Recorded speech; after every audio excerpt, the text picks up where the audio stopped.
Live. I said that I was going to do this a while ago, and I'm finally here doing it. So, hey, hi, welcome. I'm here doing just a live stream in the middle of the day, talking about RPG stuff and nerdy things, and I hope that the chat works. That should be to be proven soon. I just got it uploaded, and I'm hoping everything works, but we're going to test that. Again, there was no announcement for this. You can see all of our info down at the bottom there. Let's see. It says we're live. Let's just do a chat.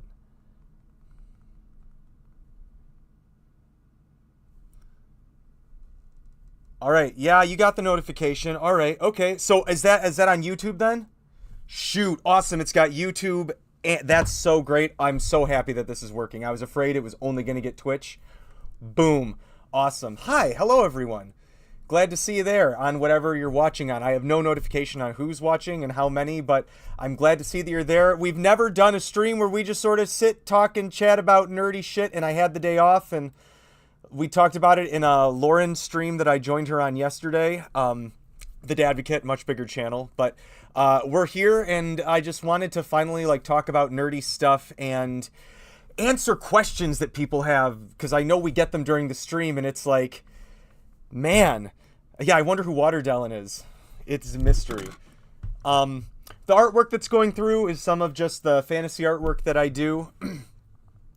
Yes, I was hoping that you would be able to join us. What was the mimic question that you asked, by the way? I wanted to be able to answer that. Oh man, why does it look so...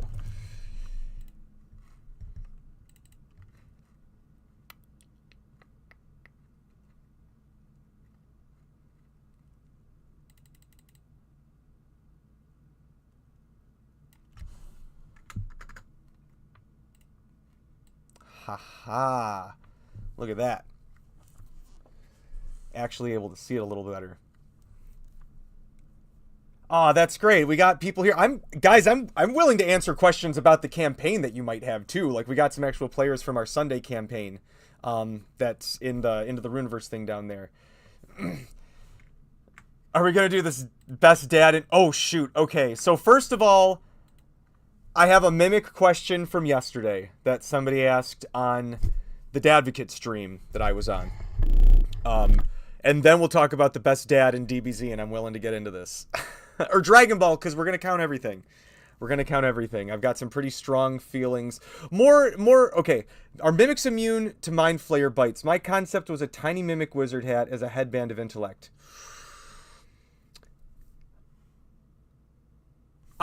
This is me as a DM, so again, I'm sure other DMs are able to weigh in and not as to whether or not how they feel about this, but my particular feeling on this is a mimic, because they're not just like a normal shapeshifter. Like, they are so fluid in their form that I think in one of at least the older books it was said that no one's ever seen what like a plain mimic looks like.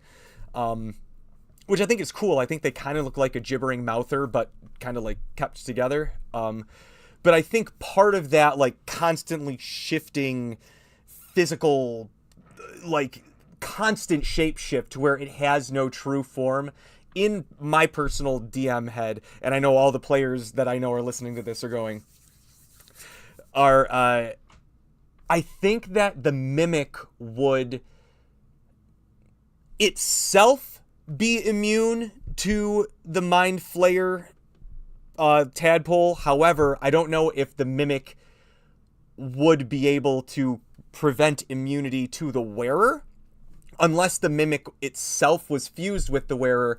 I do have a mimic armor that you can get on my website on the OTL thing. I think it's free still, or down here I'm all oriented out, but it's kind of like the Venom symbiote, but with 5e mechanics.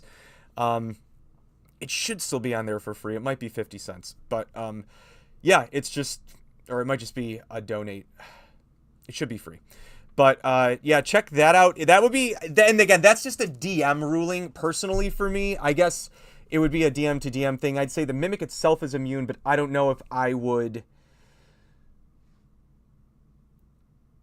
kind of like extend that immunity to the wearer unless the headband of intellect.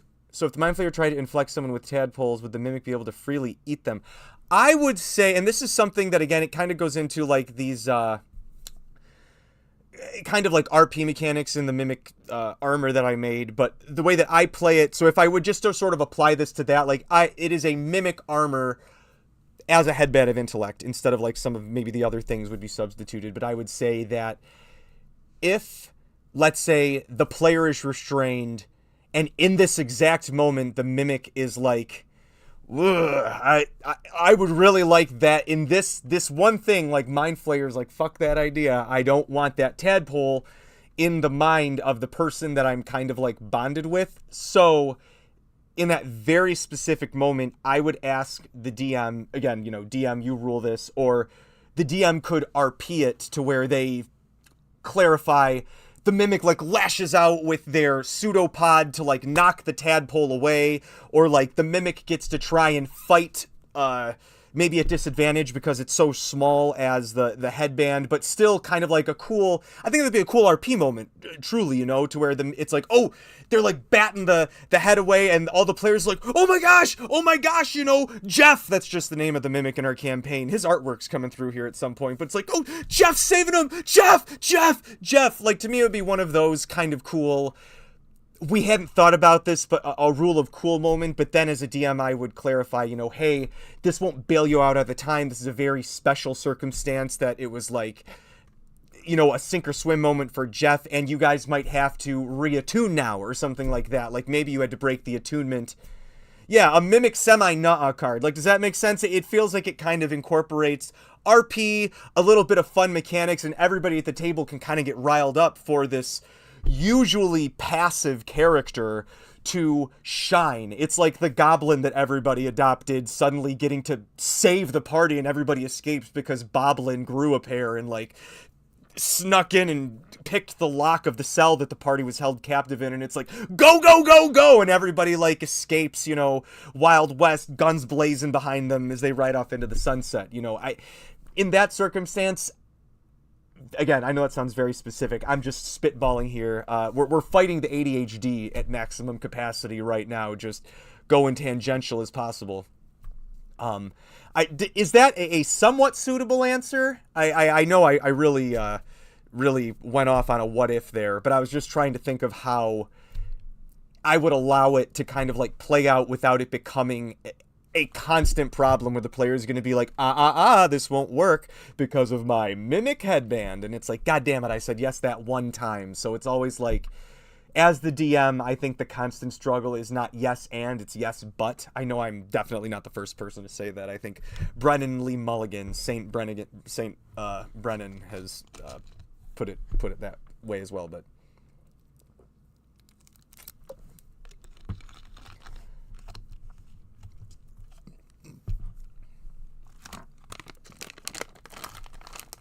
and in terms of like the Mimic suddenly like lashing out and doing it, that's a really fun idea, and I think that's something that the DM should be very open to. And if you have a good DM, if you have a DM that is you can trust, I would even say, hey, you can RP all of the Mimic stuff unless you want to like give it to me just for combat. That's how I treat it with the Mimic armor that I was talking about, the symbiote Mimic armor, to where it's like outside of combat, the DM RPs and makes all of the decisions, but in combat, you hand it over to the player and go, hey, this is literally attached to your body. I'm going to give you some agency in how this kind of plays out tactically.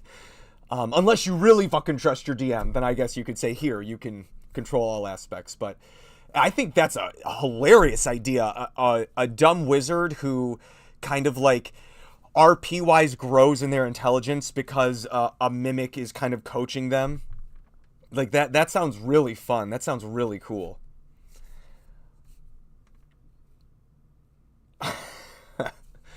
I can just, everything where I'm saying, that sounds really fun, that sounds really cool, the few players that I know listening, I can just hear them going like, yes.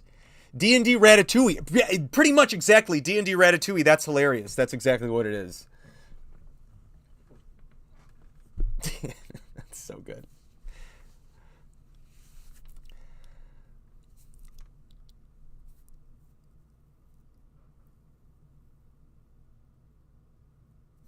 All right, so good. We got the good answer. Thumbs up. By the way, the fit today, both the hat and the hoodie, brought to you by Otso Outfitters. I could definitely drop them a something on here.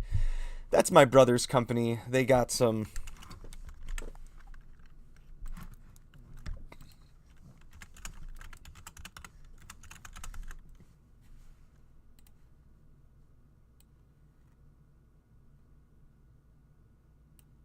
Good Lord.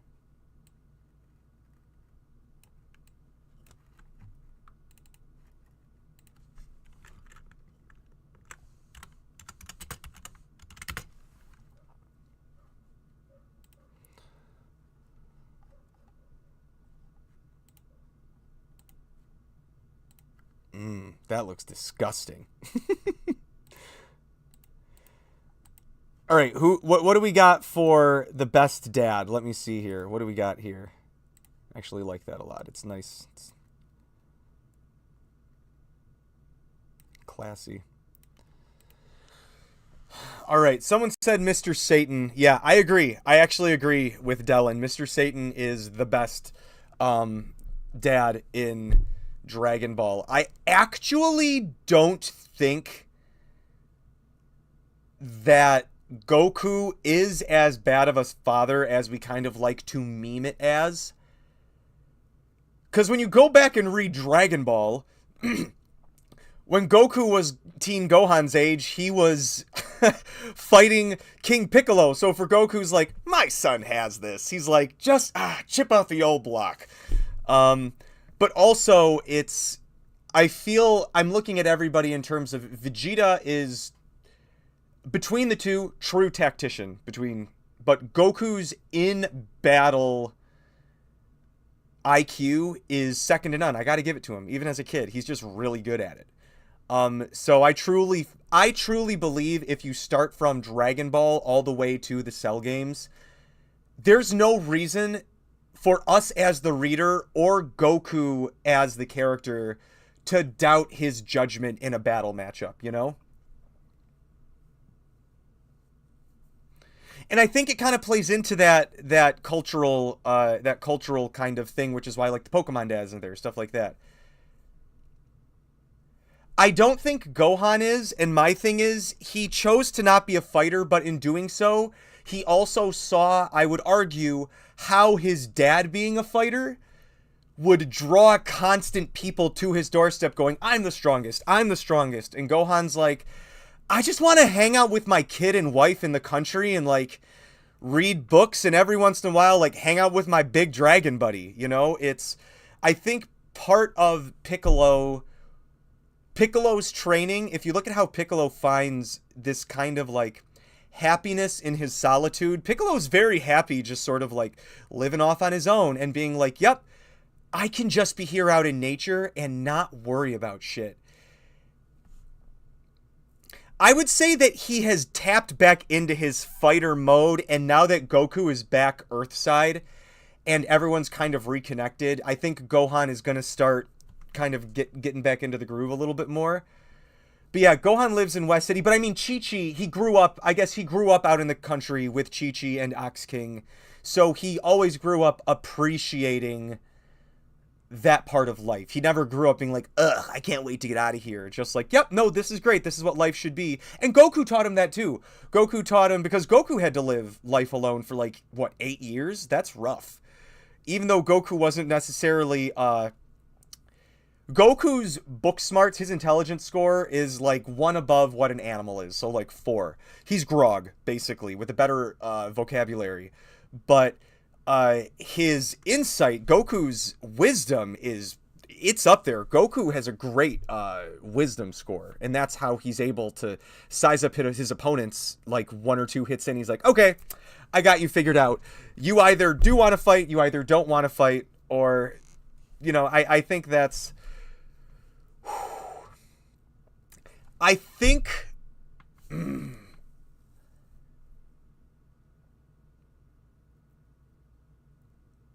and this is my American coming out. I got a problem with Krillin as a cop, but I know that that's not the Japanese, so I can be like, I'm gonna give Krillin.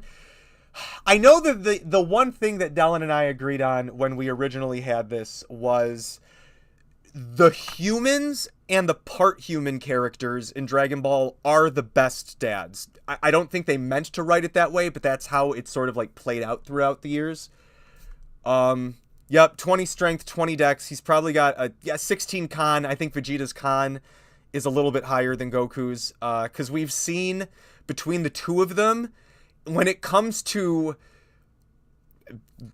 albeit because of his pride, tanking hits, Vegeta has the capacity to get up, maybe not walk away, but get up from heavier hits than Goku.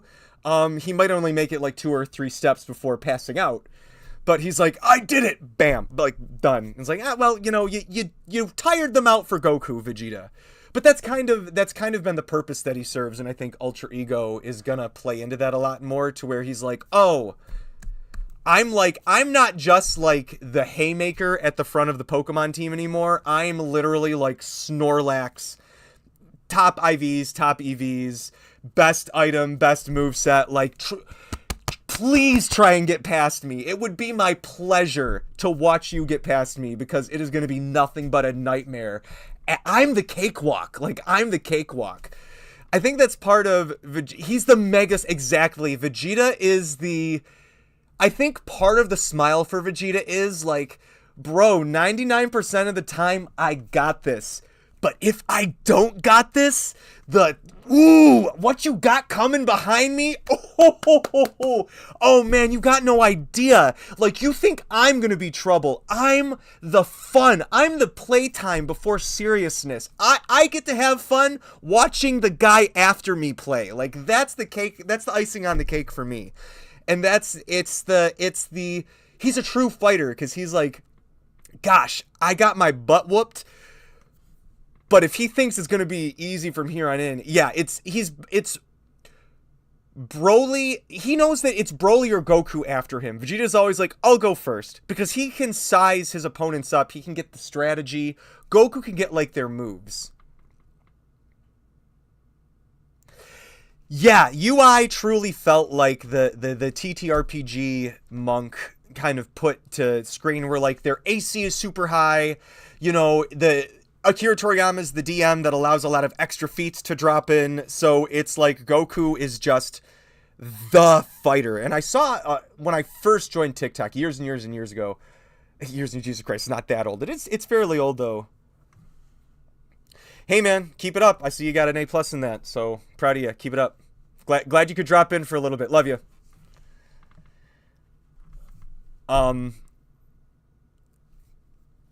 But I do think that UI is very much that, to where I saw somebody compare Ultra Ego to a barbarian, and I'm like, Vegeta is too calculated. Whenever people drop Vegeta, like, to me, to get Vegeta to the point of rage out it's so much higher than, like, a barbarian's rage threshold. 'Cause it takes... I went back and read the day that our, Saint Toriyama passed. I went back and just started reading, like, the Vegeta fight, the Roshi fight in the first Tenkaichi Budokai that Goku and Krillin went in. Like peak, where you can tell Toriyama was just cooking. And, like, Vegeta doesn't rage out until he gets pushed to a point. Like, he's even like, dude, you're good, I'll fight. And then Goku kind of gets Vegeta to kind of panic for a second, and he's like, you motherfucker! And then he's like, okay, I kind of lost myself for a second there.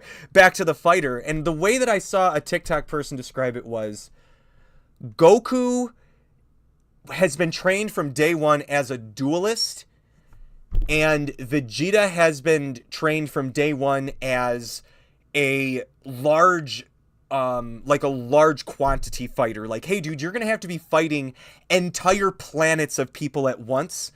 And so a lot of his tactics deal with not, like, big one-hit KOs on, like, overpowered opponents.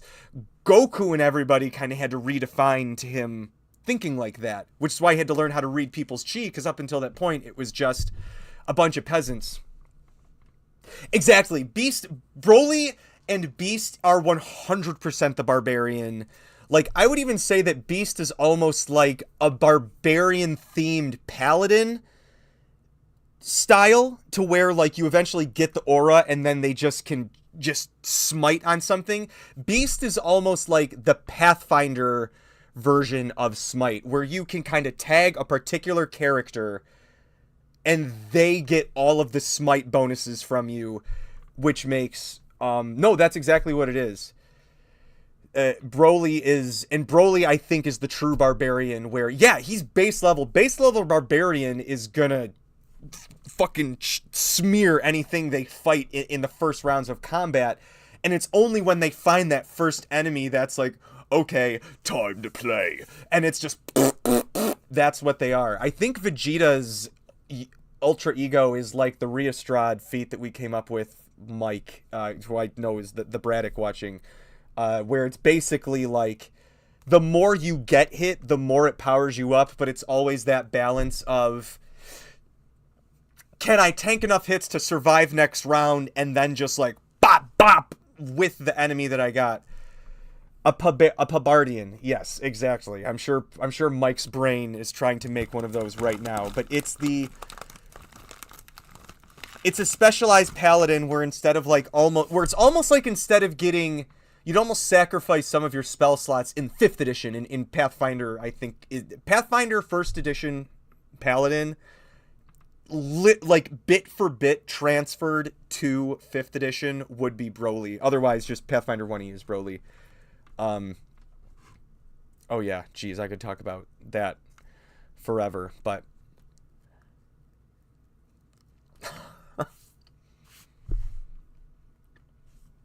now, oh no, something that I did want to, the slap for damage, exactly. Something that I did want to bring up, I made a TikTok about this a while ago, and I'll probably make this a shorter TikTok at some point, but I wanted to be able to just sort of expound a little bit here, because now it will just be on the channel forever. I can fragment this to a smaller bit as well, but this is just, if you're going to, I know on YouTube you can like pull and fragment a bit out or whatever, but like if you're going to share anything with your dungeon master, if you want them to,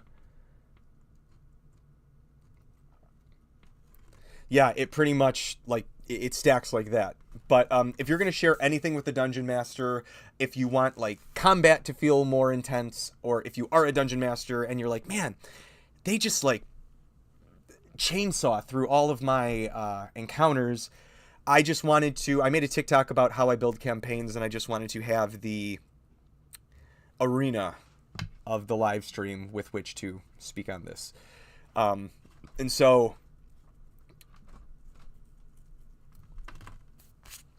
let me make sure that this is also doing the Twitch.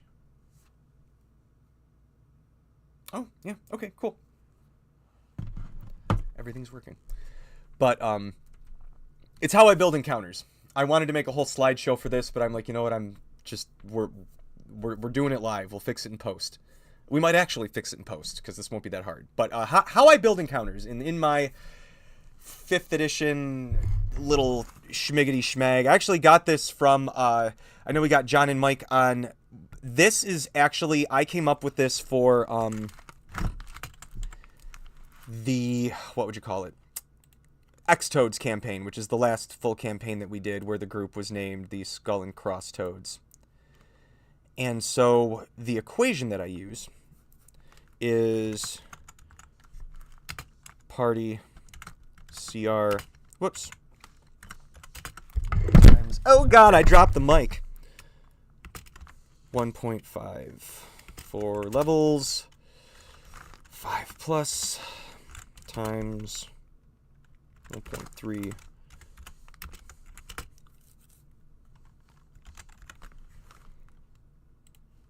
Did that not show up anywhere? Son of a bitch. Should have showed up.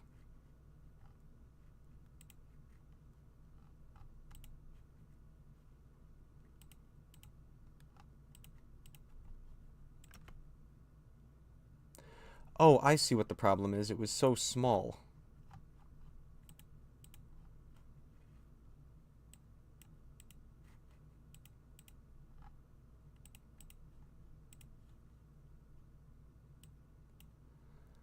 It's going to be a little fuzzy, but I'm just going to put that up here. Just up here in the corner. So the way you figure out the party level is exactly, you know, how you figure out what the challenge is for a general party. But I know in the way that to me, I just flipped how they present challenge to where it's not necessarily about, what would you call it? Necessarily what the party can handle. It's what you as the DM should be designing. I just flipped how they present it. So let's say you've got a mismatched party. Let's say you got a party of 10 people. Times that by, or not a party 10 people, party level 10s, 4 level 10s, times 1.5. And that would mean that they're like a 15.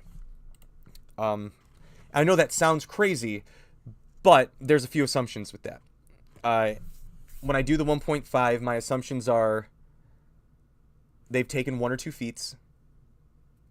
On top of that, the assumption is, and that's not even necessarily extra feats. I would argue that just the base feats that are provided throughout the WotC books would provide enough of a boon if you build the character to a certain angle. I assume that they have 1 or 2 feats. I assume that they also have been given some magic items. They don't have to have a ton. They don't have to be fully outfitted. But what they tell us to give for magic items in the rulebook is not what any of us dungeon masters give people for magic items. We always give people more than what's suggested, which is, I think, why the general feel of monsters is underpowered, because 5e is like, oh, you should be really restrictive with your magic items, and all of us are coming from 3.5th and 4th edition where there's like books and volumes of magic items, and we're like, no. How about no? We're just gonna make our own magic items or just give these out left and right. And then we're wondering why the game balance feels incorrect, and I think it's because they assumed we were going to make such a hard shift, and we didn't. Or that we were going to willingly make such a hard shift, and we're like, nope, absolutely not. And I do the 1.3 up to levels 4 because you just get your archetypes by level 3 and 4, and so you're still kind of learning how they work, and you don't really know how best to take advantage of them unless you've played this or a similar build character before. And I just think keeping it to that ratio keeps them challenged, but not overwhelmed. Now, I should say this works out because if you times 1 by 1.5, you just get 1. So at level 1, it works. At level 2, it starts to... And it felt like there was a diminishing return for the players to where once you get to the higher levels, like 13 plus, they can deal with bonkers shit. But then you look at level 20 times 1.5, that puts it at challenge 30. And the max challenge in any of the WotC books is 30, which I would argue means if you outfit your characters and players with the most powerful items, with the right feat fit, and that's without all of my homebrew shit that I'll get into in a little bit, like after I take a little break to eat some food in like a half hour. But I think if you just took level 20 raw, but with like bumped up magic items and actual level 20 built to like be as broken as shit as like all of those videos online where it's like, here's how you take something that's absolutely raw and make it to where you can move 400 feet by level 11. And it's like, I know there are builds that will actually put it raw an earlier level that you can do that, but I think that this equation right here that's in the corner is going to work. I think that it is going to just try it, and I don't think that the way you do it is immediately take, like I said, if you take 4 level 10s times it by 1.5. The challenge is, like I said, 15. Don't take a challenge 15 creature and throw it at them in the creature's environment after they've fought a bunch of encounters. That's a challenge 15 for the entire encounter. The entire encounter is a challenge 15, and I'm counting that from the minute they walk in that cave to the minute they slay the boss and all damage-dealing creatures and traps are done with. Yeah, Tabaxi monks are crazy for movement. Exactly. So it's like, by raw, you can get some broken shit. And so I think that a level 30 creature with characters that even by raw standards, a player would be like, this is so broken. And the DM's like, I mean, it's powerful as shit. You're OP, but you're still OP in the scope of what the game was designed to allow. I'm going to eat some chewy stuff real quick while I grab some books I'd like to show off to that extent. But feel free to throw any ideas out in the chat while I'm dipping out.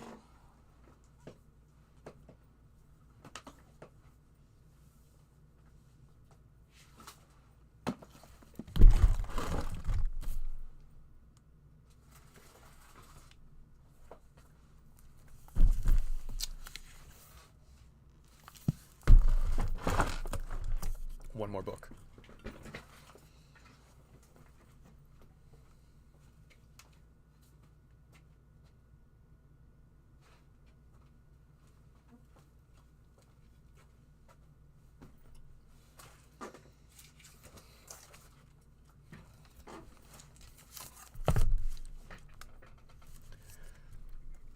Oh, the YouTube chat froze?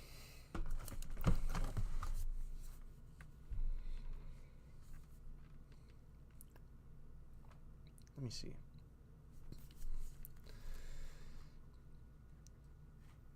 Well, this is all going good.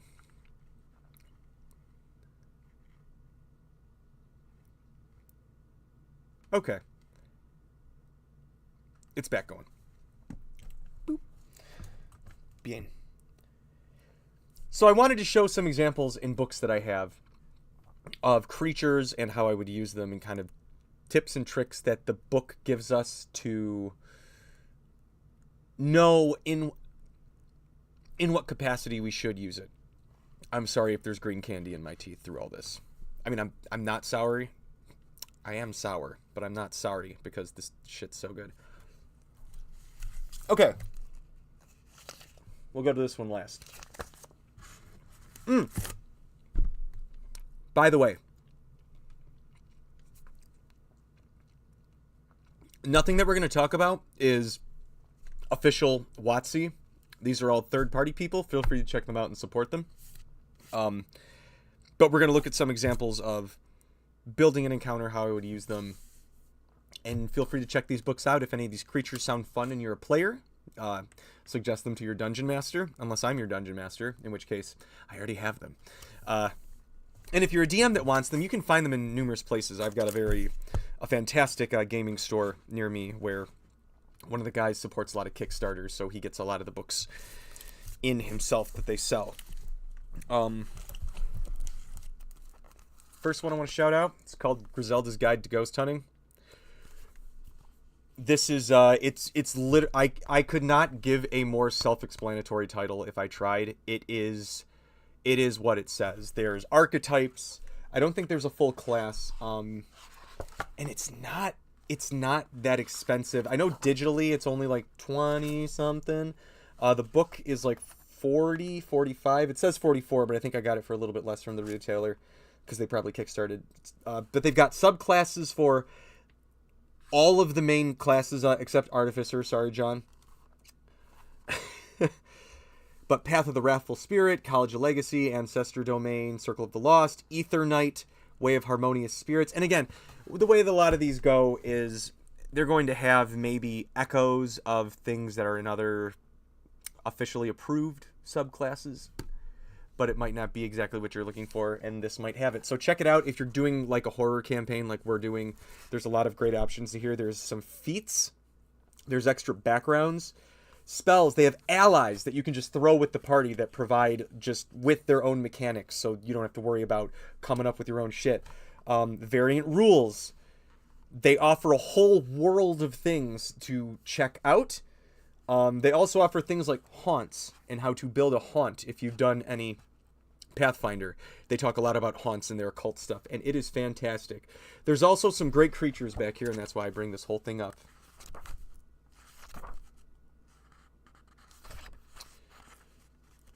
Those are haunt effects. So I guess here's one. And they offer quite a few. But like how it presents itself, like distorted. There are ghosts that bear twisted, distorted forms that leave the spirit unrecognizable from what it sounded like as a living being. These creatures are stuff of nightmares with features distorted, blurred, or undefined. That's just part of the haunt. And it gives you things how to build like triggers and motivations, and what some of the triggers are: cause despair, elemental magic, keening, where they hear like a sad song. But we'll get to the creatures. Something simple. There's nothing simple when it comes to ghosts.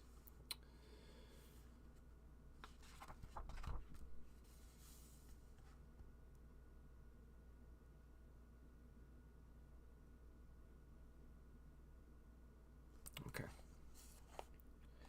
For this, I'm going to see if I can find some better artwork for us.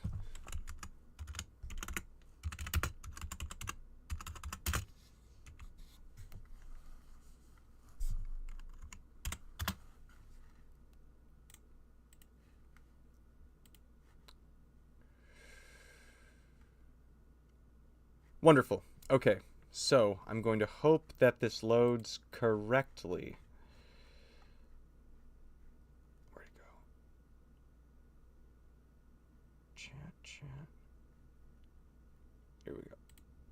Bam. I'm going to move you guys over here. I'm going to make myself smaller. Make this just a little bit smaller. Move my lovely artworks out of the way. So let's see if we can.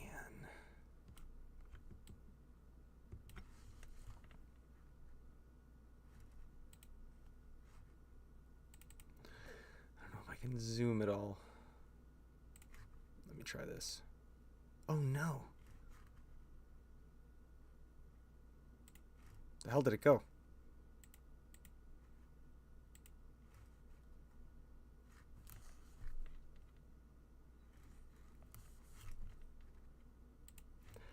Well, I don't know where the hell that went.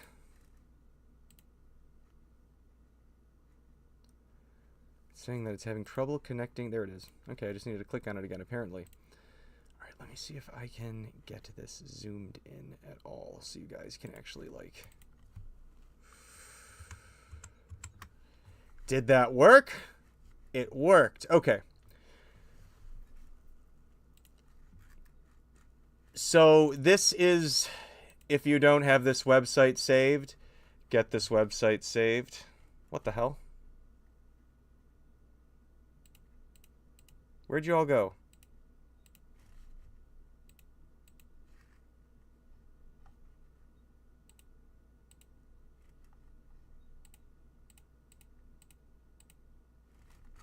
Oh my god. Okay, I see what happened. I had the wrong program open. I thought I closed you guys out. There you are.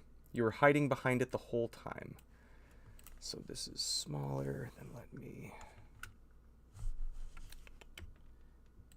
I appreciate everybody's patience while I figure this out like a boomer. I tried to get... Here we go. Okay. I tried to get 2 screens going today, and all the cords that I have were like, fuck you. You're not gonna do that. Okay. So Ectoplasm Grader, if you do not have this website saved, by the way, this is 5esrd.com. This is like literally your source resource document for all things 5th edition. I would highly, highly, highly recommend that you check this out. Let me see if I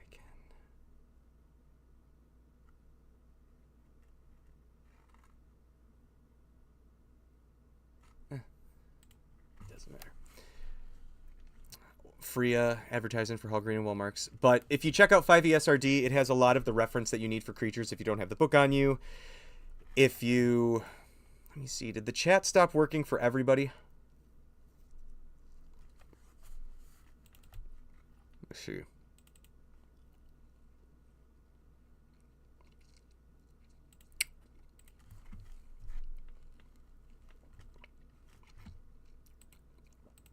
I don't think so. Okay. Okay. Yeah, it worked. Thank you. So, check out 5ESRD, but let's look at the greater ectoplasm. Sorry about that little thing. So, where's the challenge? It's a challenge 4. Which, if we're going to do our math, means that approximately a group of level 2s could probably handle this thing. Let me get my little calculator out. 2 times 1.53. Well, oh wow.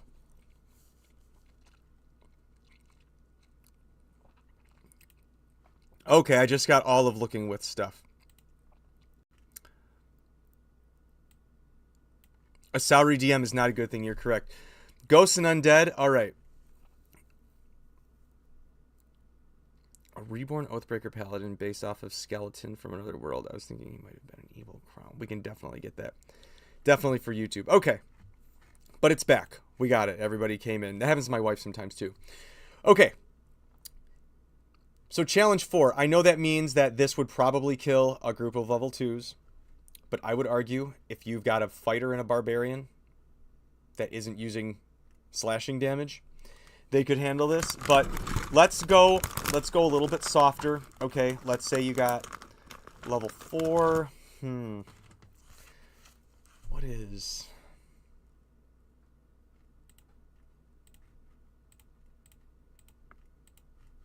Okay. So a group of level 3s. This would be the perfect boss. So knowing that, because level 3s, it says 4.5, which means a lot of challenge 4 monsters are maybe a little too easy by themselves, but a challenge 5 monster might be a little too difficult. So with the armor class 8, you already know they're probably going to hit it 99% of the time. I know it's like, well, it's slightly less than half. No. With all their bonuses, they're going to hit this thing more often than not. Now, 85 hit points isn't too bad, and it does have resistance to slashing, which means that for the most part, unless your party is a bunch of wielding people, they might take a few rounds to figure out, oh, we're not dealing as much damage as we want to. And then they might have to switch their tactics a little bit. But by level 3, you probably have somebody who has some fire, and I feel that that's where most people go to is... If you've got fire, you're going to use fire to take out an enemy, but you can't really do anything to it. Blinded Charm, Deafened Exhaustion, Frightened Prone. And now here's another thing that I do kind of stick by. I do say this is a boss that some decently powered level 2s could fight. They shouldn't have a lot of fights before this, but this is a boss they could fight. Especially if they're going to fight more of these later. I would argue if this is a creature that they're going to encounter more of later, that this should be a level 2 boss. Like, they should encounter... Let's see, this is Greater Ectoplasm. And they got lesser ones, which are a challenge 1. I should be able to get Ectoplasm 5th edition SRD. Oh, whoops.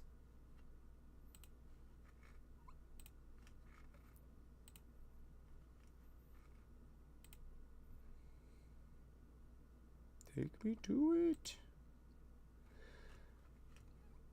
Well, it's figuring out if it wants to work or not. It's amorphous. It can spider climb, but this is something that the party can encounter in, like, somebody's home, coming out of the sewers.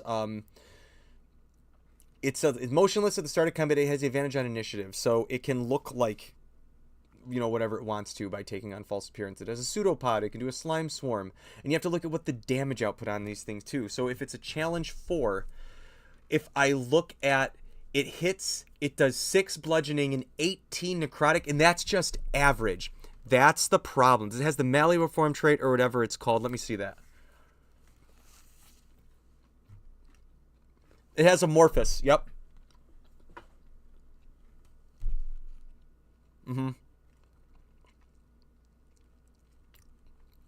Let me see. It's a ghost ooze, a supernatural viscous substance that is typically green in color. It is a physical manifestation of undead spirits, which I guess is kind of along with the lore of what people said actual ectoplasm was. In some cases, it can become sentient. While any amount of sentient ectoplasm can be dangerous, large collections are particularly lethal. So I guess it's kind of like ooze, but it's like kind of like emotions given form. Yeah, a bunch of these guys sliding under the door sounds absolutely nightmarish. Like, no thank you. Get this all the way up here.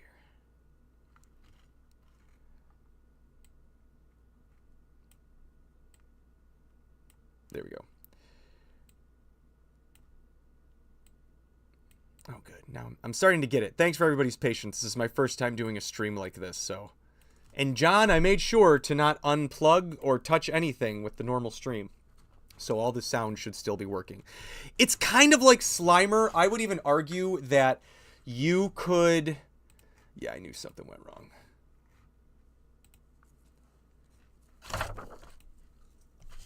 Google's having trouble today.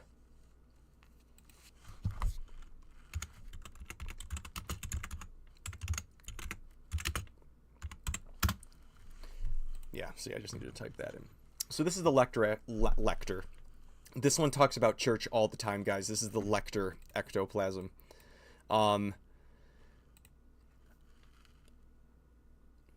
So actually, Destructor, some, I don't know if these guys do.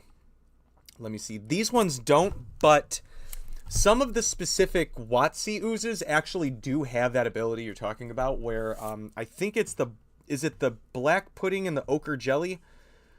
I know gelatinous cubes have it, but if you hit them with enough slashing damage, once they hit half HP, they split into two smaller ones. Which can, you know, like you said, it can increase action economy, but also it can force the players to break up their action economy, which sometimes can cause for interesting and fun things to happen. The nice part is that even the level 1s have advantage on initiative roll. So the way that I would really... I personally feel the way that you could play with this, and even if we just went... Let me see what else they got here. Ooh, no, that would be...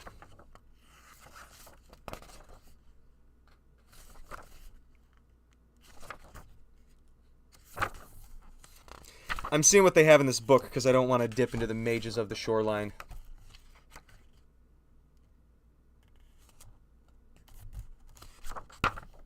Okay, so nothing too crazy.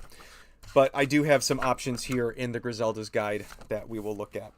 There should be artwork for these too. I hate to hold them up to the camera. I thought I had a PDF of these, but this is easier to read for all screens. All right. So I think this would be, honestly, like you said, Slimer. I think this is a Slimer that you could truly, I don't want to say gift to the party, but basically give them after they finish their level 1 dungeon where maybe they have to fight one or two of these. Because 22 hit points, honestly, if you have a fighter and one other melee plus a spellcaster in your group, heavy hitting melee. And I'm counting monks and rangers as mid in terms of like damage output. If you have a fighter, barbar, or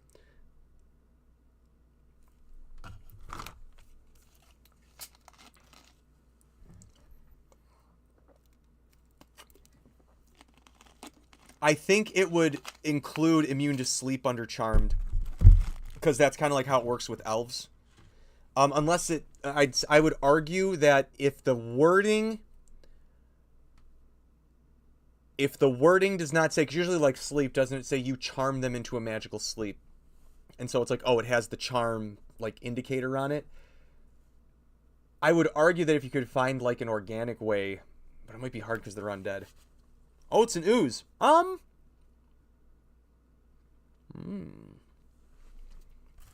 Now this would suck. But this is something that I'm seeing some numbers here that I think would actually be really, really fun to play with.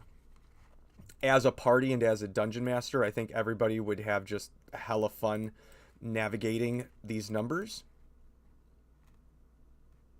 I just wanted to get closer to it.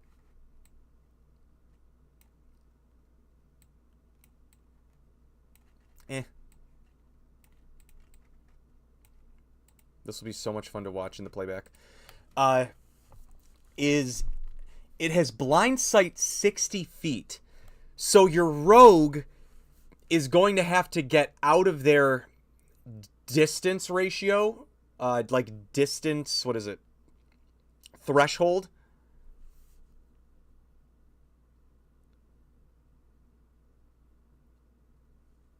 Yeah, I think that's great. Give them that. Give them the mind sliver. And that's the thing, is if you give them the mind sliver, doesn't that do like 1d? How much does that deal for damage? Let's see here.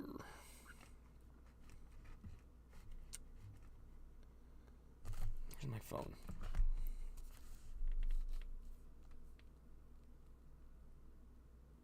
Mind sliver. 5e. A spike of psychic damage.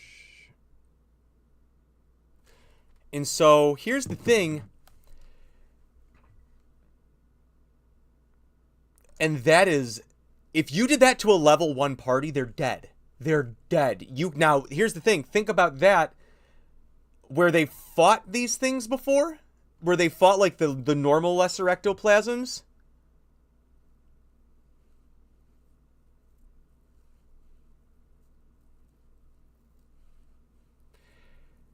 In a sense, I think the blind sight is there because they are of like a spiritual nature. They are kind of spiritual energy as opposed to just oozes. And I think that's why it's blind sight instead of tremor sense. But I agree, otherwise I think it should be tremor sense. But look at this. They're blind beyond 60 feet, which is great. But within 60 feet, if you're touching anything, if you're around, they can see you. But they can only move and climb at 10 feet every round.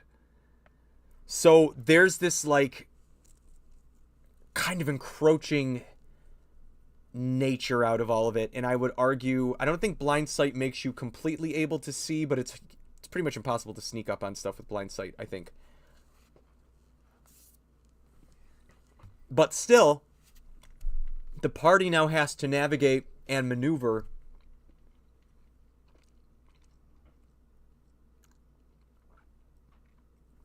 say a whole room of these things at level 2. At 22 hit points, they could probably handle like 8, 9 of them. But once you start getting like into those double digits, they're going to start wearing down. They're going to have to start using their resources. And it's like, it's rough as a player. I know it's rough enough as a DM when I have to use an enemy's high resources to like stop the players from doing something that will neuter the enemy. Oh, drop on the ectoplasm, the clean freak. That'd be funny. Let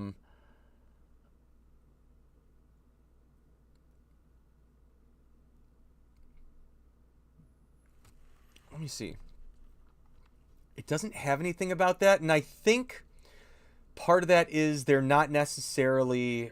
They're removing the need for Radiant to have effects on undead, and I kind of agree with that. It's the implication that all of the gods are good all the time, and that they're all behaving, and we know that's not true. But if I were to incorporate these into my story, I would have, say, we start at level 1, and I'm doing this with like a 4 to 5 player party, nothing too extreme. Homebrew stuff has all been thumbs up by the DM. Now, you could homebrew something with the holy water. I think that's something you totally do. You could even, let's say we go back to sleep, you could even say something like the holy water doesn't hurt them. Maybe it makes them groggy. Maybe it affects them like the slow spell.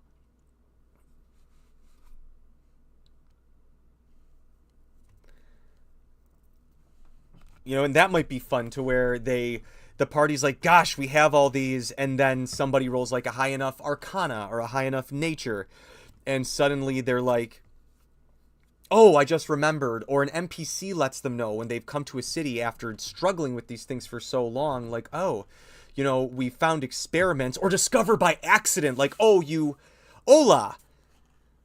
It's like, let's say, and this is my favorite thing, is doing as a DM, is turning a nat 1 into something the party gets. Like, maybe they are trying to navigate these ectoplasms. So let's give them the Mind Sliver thing that you just said. I think that's a great thing, especially if, let's say, we bump the party level up to 6 or 7, which, again, they could handle 8 or 9 of these and still do one of the greater ectoplasms, but they would be kind of worn out. Let's give them the Mind Sliver.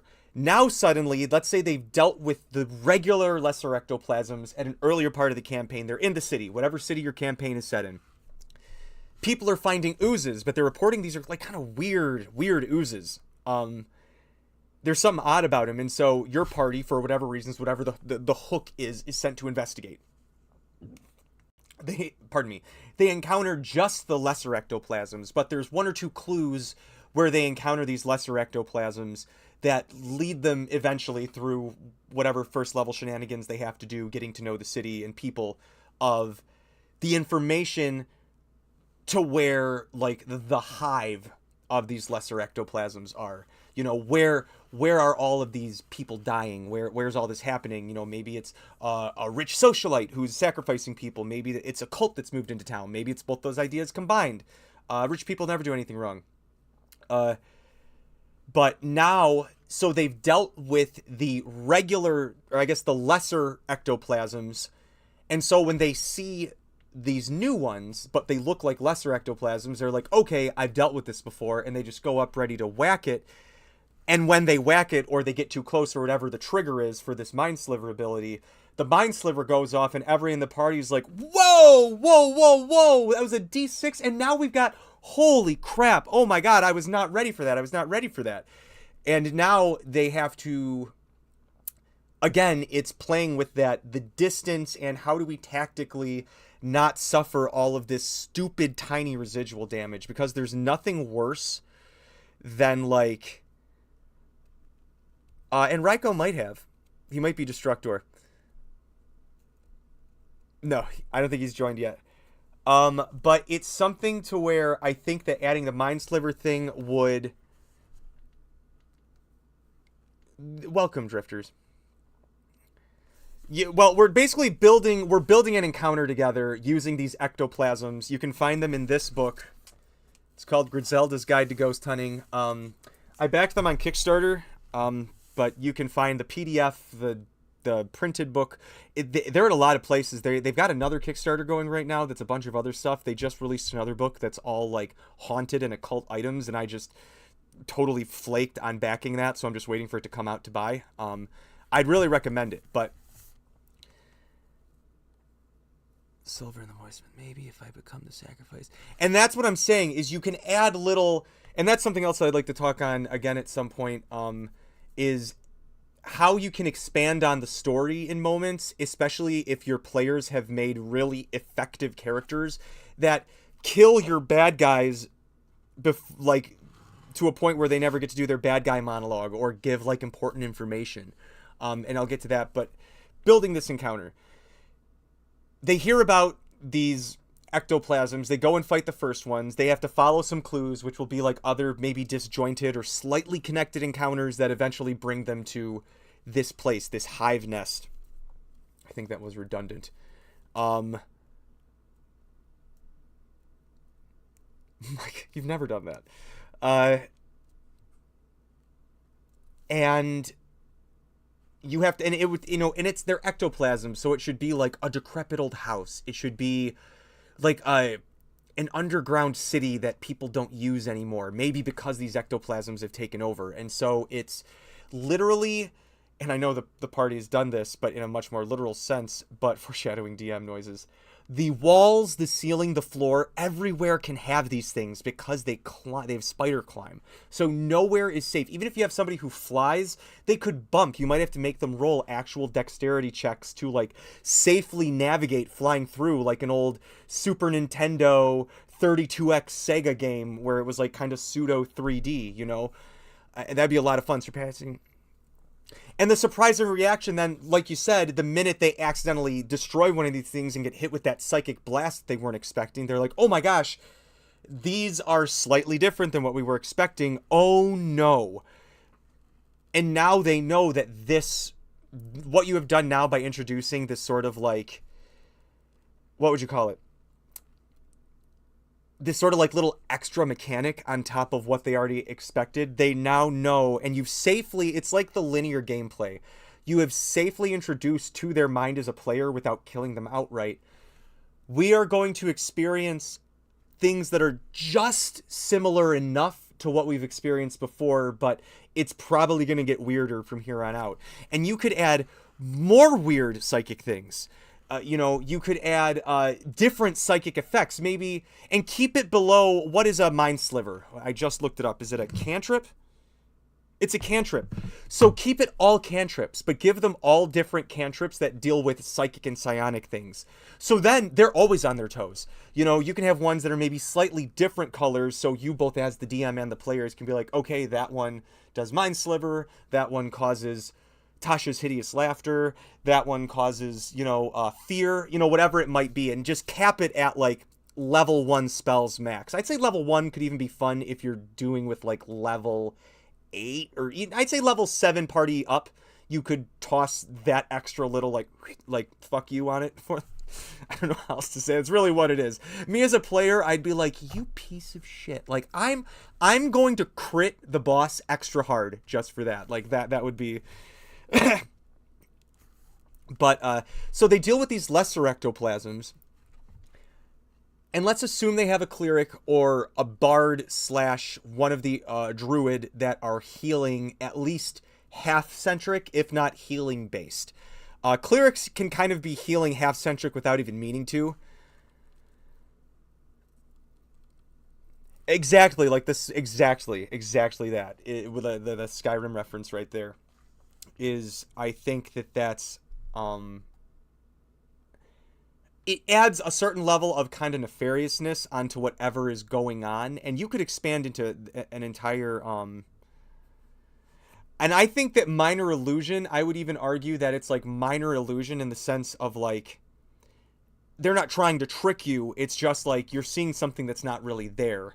But moving on, so we've dealt with our halls of lesser ectoplasms, and let's just, I mean, just for fun, we're gonna go to the SRD creatures, see if this actually works this time, and let me see if I can. Oh my gosh, I can just search Tome of Beasts 2. Oh, that's great.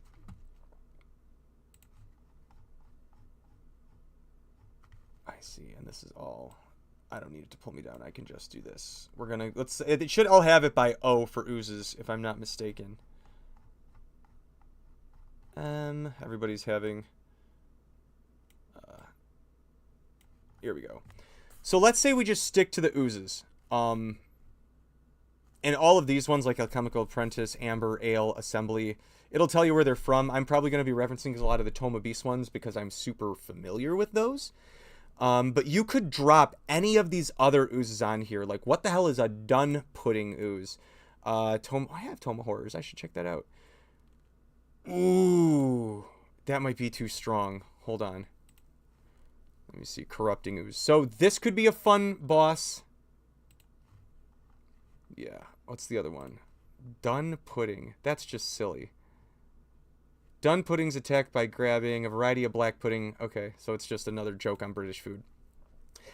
So, Corrupting Ooze, this is something that I thought about throwing at my party when we did an arc based on The Thing, but they actually had creatures that were kind of inspired by The Thing, and I homebrewed my own. But this would be a great cap if your party is about to deal with the next monster. So let's say they get through the halls and they deal with one of these greater ectoplasms. Give them 2 psychic cantrips and 1 level 1 spell. And that's if your party's like kind of breezing through the shit that you got. Otherwise, you could just give them the straight greater ectoplasm. some decent stats for a level. Again, what was I saying? We're pretending approximately a level 7 party. So I guess with a level 7 party, give them the spells, because then they're going to see, oh, this one's bigger. Throw some things out at them. Then what can happen is when they're fighting this, have a few of the lesser ones come, but it's like 3 tops, because they'll be able to deal with 22 hit points in a round. One person by level 7, 22 hit points, no problem. This guy will be done in 2.5 rounds if they save and the players roll shitty, and the lesser ectoplasms have something to say about it. Oh, I like that. Someone just said magic missiles, but they're tiny pieces of itself that do necrotic damage. That could be something they all do. That could be something that only certain ones of them do. That could be something the greater ones do as a kind of like big middle finger to the party. Like, oh, you thought I was going to do like a sad little kid cry? Nope, just a D8 of damage. Like, go cry. Go, sweet Ishius, go cry to somebody. And I would say you deal with a challenge 4 with, let's say, 3 of the challenge 1s after a haul where there will say, let's say, 8 altogether level 1s. Not all in one fight, but 8 kind of spread out through all the rooms that they can explore. Maybe find some potions. Now let's just assume you've got a cleric, you've got maybe a bard or a druid or someone who's multi-classed, and some potions. They drink some potions, they kind of heal up, they decide we can take a short rest. I'm someone who plays a short rest as, I think, a half hour. And they dump some hit dice to bring that HP back up. Now we've shifted into Act 2 of combat, as I would think of it, to where they've gotten a taste, but they've also, like, kind of re-upped themselves, and they are ready to move forward with the new information that they've gleaned from these last few encounters. So, of course, the next thing to do is to just pull the rug out from underneath them and do something that they don't expect. So let's say that they continue on through after their short campaign. I'm going to take a very quick bio break because I am a human being, and I will be right back. I'm going to put some music on that I might be able to find. Music brought to you by Monument Studios.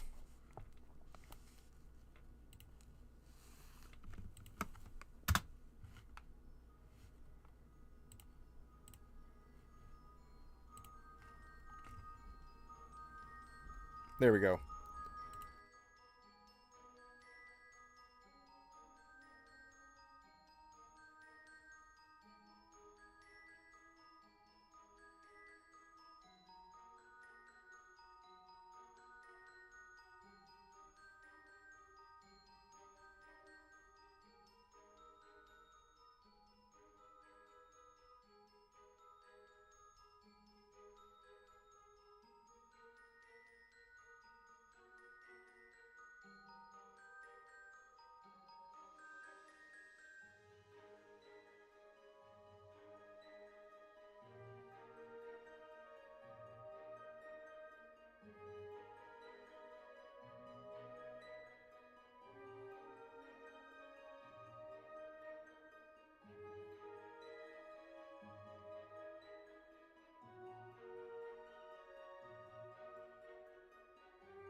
No, wait. There it is. Haha!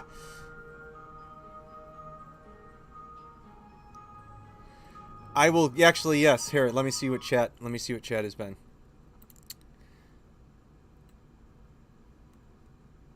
The Hexblade with like a Monster Hunter sword. The issue is that if the combustion hit with a mimic.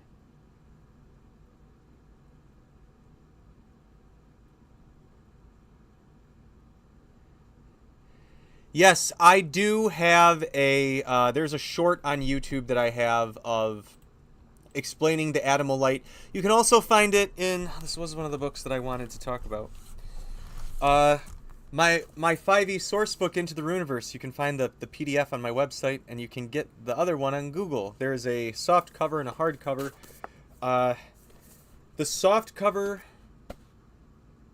has a little bit more content in it because the hardcover is giving me trouble fixing some of the edits. It's also a little bit less expensive. For your sake.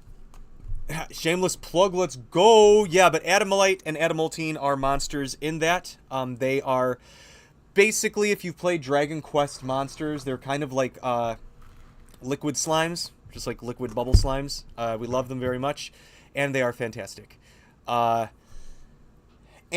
Mimic, so there's no reason that the Mimic armor that I made shouldn't be able to work with the Hexblade. If your DM has a problem with it, because you'd be too overpowered, tell them to get good. I would argue... Yes, it does say that behind me. It normally says it behind me, like... Let me position myself. It usually says it behind me over here during our streams, but I have a way different... Let me see if I can show...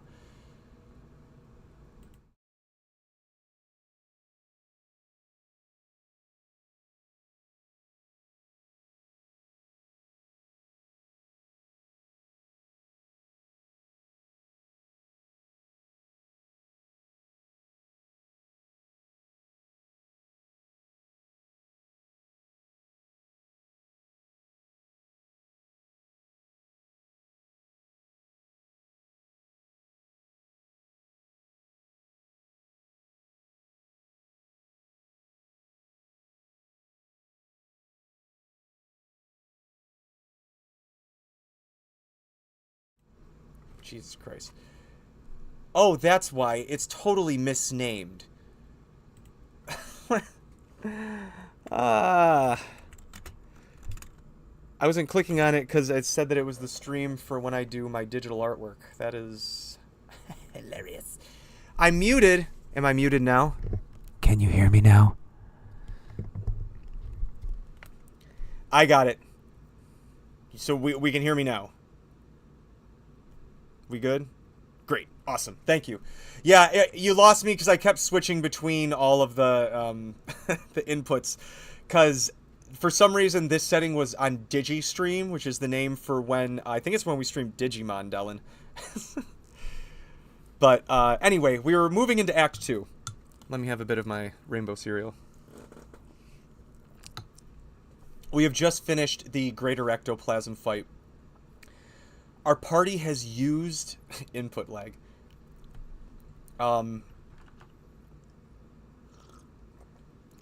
Some of the resources, and they're moving kind of renewed with information and energy. So from here on out, the new kind of baseline that I'm doing the combats for, I basically expect them to have 2.5 combats from here on out. And the way that I explain that is the next room, I am going to completely flip their expectations. They just had 2, like, let's say, a hallway with all the little guys, and then a final room. 0 frame rate. It says I'm fine over here. Sometimes that happens on YouTube.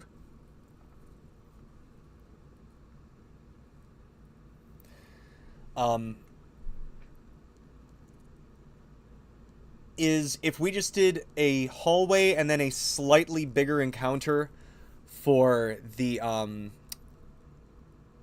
like, previous step. Now what we're going to do is flip the expectation on the side and make it like a trick room or a trap room, something where we're going to require a lot more skills and maybe thinking beyond just smacky smacky boom boom, kill whatever's in front of us. And so an example that we recently did in one of our live streams where we full on lost one of our characters was a room where it was basically a big square, and usually I highly advise against those, but the outer rim of the room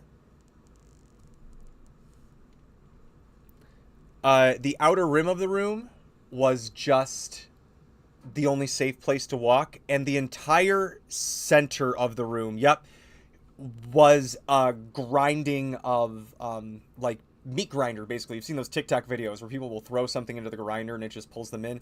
It was that, but it was a whole room of that. And they've encountered big dungeon weird trap rooms like this before, and I actually got that trap from one of the other books I wanted to share for you guys. This company makes a ton of books. I have all of them so far, but Game Master's book of Trap, Puzzles, and Dungeons. This thing it literally has all of that, and they're all pretty good. They're all wonderful, pretty universally applicable, depending on how you want to use them. I would highly recommend it. And so basically what happened was, the players knew they shouldn't go in the middle of the room, obviously, but what happened was one of the characters failed to save to not be paralyzed, and one of the other enemies on the board could carry creatures of a certain size or smaller. So they took the paralyzed character before their turn and just dropped them into the grinder. And all they could do was take the damage. And again, like, I've been thinking about it a lot, and I truly honestly feel that regardless of how it went within the next round, somebody was going to fall or get pulled or get pushed into the grinder. And I hate to say it, but it's like, it had to happen. It had to happen because the problem is that the damage output of that particular trap is potentially so high, and if you deal over a certain threshold, it says it just dismembers you, that any fuck up was a huge fuck up. And that was kind of the point. That was the point of, we have to either be super smart or find a way to shut this off. And things happened before the latter could happen, but it's one of those things where the expectation was we've been kind of able to punch through the face of everything in all of the rooms up to this point. But then suddenly there was a room where it was like, and then people had to act quickly and concisely, and it was even the character who kind of moved in for the kill, because the fighter moved in next, and there was a slash of blows, and the fighter looked, I know they got to heal up pretty soon after that, but it was like, things went, it was insta-death. It was, everybody knew that it was one misroll away. Even the pretty consistent rollers, like the fighter and the paladin, knew that it was pretty much on either side, either DM or player, one poor roll away from a character death at that point. And the tension was high at the table, and you could taste it. And it was, the meat grinder did go burr. And it was a cool kind of shift of expectation. And then when everybody left the room, there was this, okay, all right, I don't know if any of us could have made it out. None of us could have made it out of that. Shit, like, what do we do? The Dampier is just chilling on the wall. And so it was this cool moment where the expectation of the room shift was kind of punctuated through a very violent character death who had been there since session 1, and everybody having to go, fuck, we really don't even have time to think about maybe mourning at the moment. We can't stop. We can't even short rest. They were like, any healers? Do any healers have anything? Do any healers have anything? Great. Gulp, gulp, gulp, gulp, gulp, gulp. Heal, heal, heal. Let's go.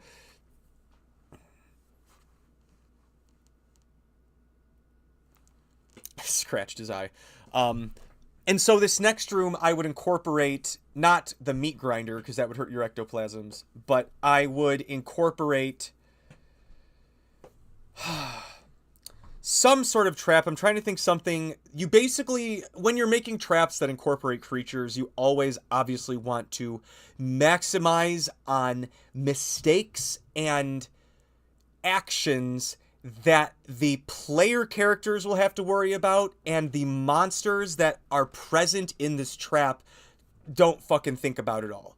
So it's like, if we're dealing with slimes, you think, okay, they have blind sense, they can do psychic stuff. Maybe you toss your characters into magical darkness. Maybe it's a room where there's not only... So maybe it's a room of magical darkness, but aside from it being filled with slimes, the only light source that they can kind of literally glean from this is them setting off like hidden spell traps that set off like cantrip and level 1 spells. Again, on the base level, the snake squeeze is that the... What is that? Just where you go, where you squeeze like snake going around, or where it's going like this, where you're pushing them in? But the sense of like they're setting off traps bit by bit by bit, but with each trap set off, they're kind of knowing the next step they have to take, to where it's like they're not, it's death by 1,000 cuts, but it's also maybe they can think of different ways to set off traps. Like maybe it's okay, not all of these are pressure sensitive, but some of these are pressure sensitive. I summon beast, and now you have a spectral rabbit that you can be like Fushiguro with, and be like, please run over there and set that trap off for me. Thank you. And not have to think anything of it, and you've now ring the player out. Yeah, I mean, yeah, that's... You're eating into there. You ring them out. It's the... You're eating through the action economy, and the point is, I don't want my players to be totally wrung out by the time they reach the end. What I want is this room... And this is... I'm removing my 5th room, and we're probably going to go right to the boss for this. Maybe not. Let me see what this next one is, because that might affect it. What is the corrupting? What's your HP? What's your HP? Okay, I've got an answer now. Where were we? Greater ectoplasm. And I honestly think you could toss maybe 1 greater ectoplasm in here, but you could probably toss like 3 lesser ectoplasms in this like magical darkness room, just so the players are like, okay, we're good. God, I am so sick of these fucking slimes. So then when they get out of the room, when they solve the problem, they're like, oh, we did it. And there's this sense of like, there's this sense of like teamwork accomplishment. I don't know how to explain it. And my party that I DM for, they just recently had it with the last sort of like set of dungeons they went through. There, like I said, after the player died, there was this real sense of urgency, and everybody was like, how do I buff every single other person around me?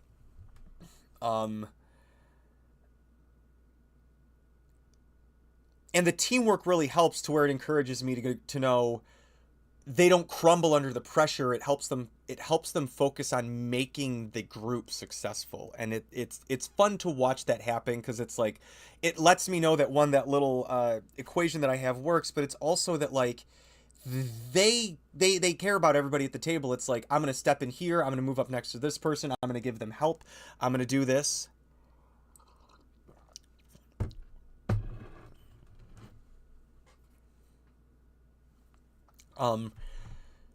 But after we get out of that room, the darkness room, now we get to have someone, who was it? Was it looking in with, I can't see the end of it, I can't remember the full thing of it, but looking in, you were the one who had mentioned the mind sliver and kind of like got us off in this whole little tangent. I think this room, I usually call this the save point room. It's kind of like the literal, like, before you go and fight the boss. And sometimes it's a mid-boss fight, and that's what's going to happen here, but there's a big information payoff, so that when they fight the boss, it is one way for us to kind of subvert the boss having to have a monologue.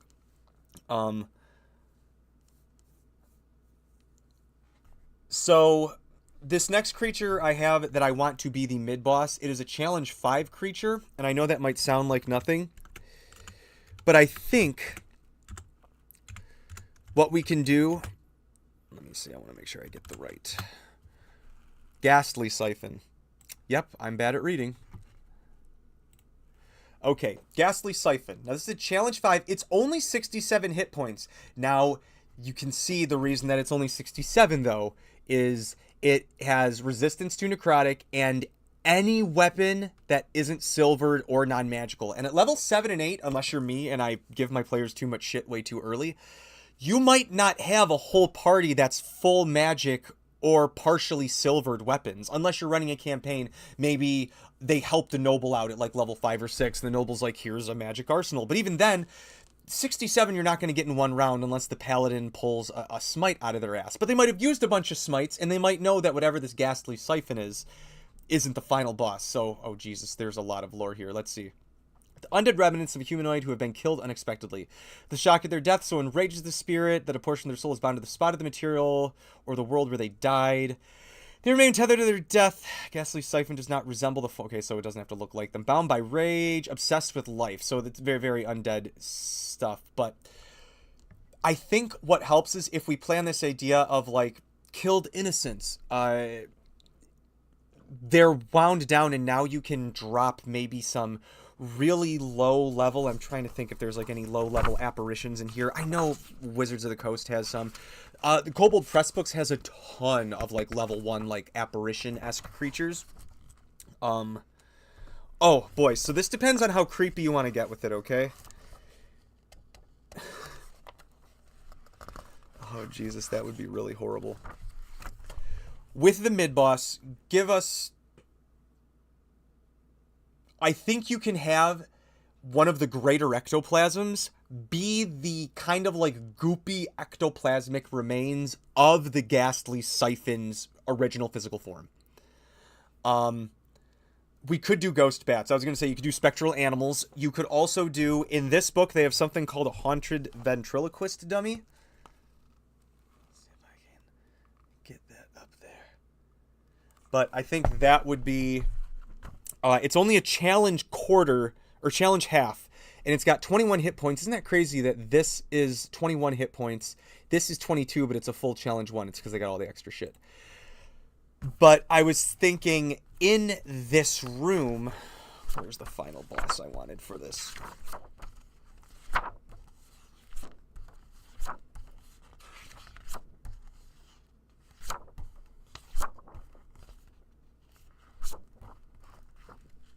Is that it?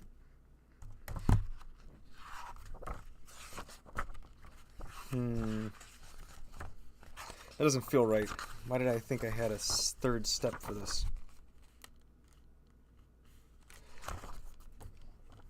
It's fine. So in this room, what you're going to do is you're going to have... Oh, the Corrupted Ooze. So basically, the Ghastly Siphon, this is what I'm going to say. The main villain, whatever this is, the cause of this, has been broken up into 3 pieces. You got the Ghastly Siphon, which is kind of like the spirit. You've got the Ectoplasm, which is kind of like the middle. And then we've got the Corrupted Ooze, which is kind of like whatever's left over. And they're all kind of like all 3 parts of one. And so the Ghastly Siphon is going to be one of 2 parts. We're going to fight them. We're going to fight a greater Ectoplasm. And then the next room will be the Corrupted Ooze. But with the Ghastly Siphon, you're going to learn in this room about all the killed innocents. They're going to have either... This is what I'm thinking. You can either have the souls of some of these innocents put into these ventriloquist dummies, or you can save that for the next room and give this guy the greater ectoplasm. So it's just the Ghastly Siphon and the greater ectoplasm. Now, if I'm stuck on an answer like this, I am going to look at some of its abilities, because another hint for me is I look at this hit dice and the challenge ratio. If the difference isn't that far, like if this is only 9 and 5, that means this thing's probably got some nasty abilities that make it less of a problem. Okay, so it knows when any living creature is up to 5 miles away. It's hard to hide. The bite, +6 to hit, so let's just say on average they roll 11 plus. That's going to be at least 17 or higher, which is going to hit most things unless their AC is through the roof at level 7. Ooh. Okay, hold on. Here we go. This is why this thing is horrible. Here's what we're going to do. Ghastly Siphon, you're now the boss. This thing's nasty. First fight, so we step out of the dark room, is going to be the Corrupting Ooze and the Greater Ectoplasm. Two kind of physical bosses. That's all you have to worry about. You can maybe give the Greater Ectoplasm a psychic thing. But you got a level 4 and a challenge 4 and a challenge 5. They got a Putrid Stench, so if you're in a certain proximity, you got to roll a con save. You're going to take some poison damage, which can be fun for your melee fighters, because how much HP does this have? 115?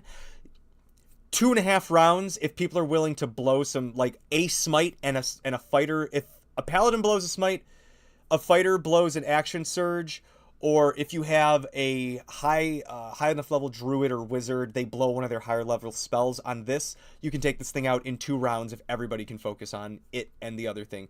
Reshape body, let me see. So it's amorphous. It can do whatever it wants. Swim and walk. So you might want to incorporate maybe like a circle pool so it can like jump in the water and kind of swim around and stuff. Oh, it can dissolve creatures in a matter of minutes. That's great. And for attacks, so let's see. Yeah, it's basic ooze stuff. Slam, hit, multi-attack. This is great. Ectoplasm and Corrupting Ooze. You get to fight this guy, and you get to fight this guy literally in the same room. With like, kind of like the sewers. There's a special word for the sewers with mazes. But, they could fuse as goops. Mimicry and Detect, thought is a horrible, but that's the thing, though. You should play into that. You should play, if this is a monster where they mimic things, or maybe they are literal echoes of emotions or things, you can connect it to players. Maybe the hook that brought all the players in, if everybody's all right with being super tragic, the hook could be everybody's brought together because none of them believed the police of the city going like, yeah, no, it's just like a bear attack or something, and they're like, oh, it seems like a weird fucking bear that eats bones and dissolves them with acid, but hey, whatever you say, officer. You know, some what's it called? Inciting incident, and if you want to all connect through tragedy, like everybody lost someone close to them through these creatures, it's terrible, but it could happen. But connect these two, and again, so we're dealing with a total of, oh, whoops, we don't need to do that. A Greater Ectoplasm at 85 and 115 between what? That's 200 HP if you do just the basic. Damage output wise, I'm thinking 200 HP. If I were to just drop, neither of them have resistance to fire. You have a level 7 wizard. If they have or sorcerer, if they haven't used all their fireballs yet, level 3 spell, boom, fireball right on their ass. And that's going to take away 15 to 20 right there. That knocks both of them down to at least 100, and then any other melee can clean up. And druids can be whatever they want. So they can be melee, they can be spellcaster, they can ruin the DM's plan just because they decided to switch out their entire spell arsenal for the day. Whatever. Whatever the fuck ever druids want. It's one of my favorite classes, but they're just so insane. But I think like you got here for looking in is you should be playing on things like this. And once we're here at like what I would call the mid-boss fight, you can start to sprinkle in what I was kind of talking about before the break, which is ways that you can like give the players information. I cannot remember who I heard this from. This might have been from the dungeon coach. And I've used it ever since, and I freaking love it. And it's actually led to some interesting mid-fight and post-fight interactions from my players that I had not planned for. But it's in the middle of fights, the villain can say whatever the fuck they want. So it's like, I've had people be like, I've realized like there's a villain that I've built up, but I realized that I built them up so much that the minute that this character-centric villain showed up, said paladin was going to literally twain them in two instead of having any sort of discussion. So I needed to use basically on top of a legendary action, if I have a villain that I want to be sassy or draw attention or kind of make the players go, oh, they might have some more information, they get to say something on their or another villain's turn. So it was like a sword fighter, and he is the one who had captured the paladin's family previously. And so like when they finally engaged, he was like, finally, I get to add you to the collection. And so it was like, ooh, I want to hit you even harder now. You know, it gives them some depth, you know. a guy who she detested, but it's like, I really want her to like zero in on this guy. The minute she got in this room, you know, he looked at her and it was like, I couldn't have your mother, perhaps I shall try for you. And it's like, he was supposed to be a gross, literally a gross, disgusting slob monster at this point. And literally the entire party was like, let's put him in the ground. And I was like, yep, perfect, great. And every other lesser enemy, it was like, was ignored and gone for them. It's like things that can kind of enrich that experience. There'll be times where it's like, I've had somebody where I either want to keep the character around or I want the players to realize that they can save someone. So I'll have them just like drop and be like, I'm sorry, I'll tell you whatever you want, Talking is a free action, exactly. And so I drop it in all the time. And what I'll do if I have really important information that I want the villain to say, I'm trying to think if I don't have my campaign notebook here, but let's say this is like my notebook for like when I was writing ideas for the current horror campaign we're doing. But if I had a villain that I wanted to say something, like, these are more notes for me, like the bullet points, but it would be like during villain fight, I would just have bullet points of information they have to get out, like make sure they hit. And sometimes if you tickle the player's brain enough, or if you actually have things that make them go, they know something, like I before we kill this guy, we have to ask him some questions. Like, you'll see the entire attitude will shift. People will be like, knock this one out. And they just like move on to it. It's hilarious, but it works. And we've had people join the party full time as NPCs through that. That's always an opportunity. Obviously in the said circumstance we're talking about now, that's not, but, in this room, so even not necessarily a corrupting ooze, because talking might be a little,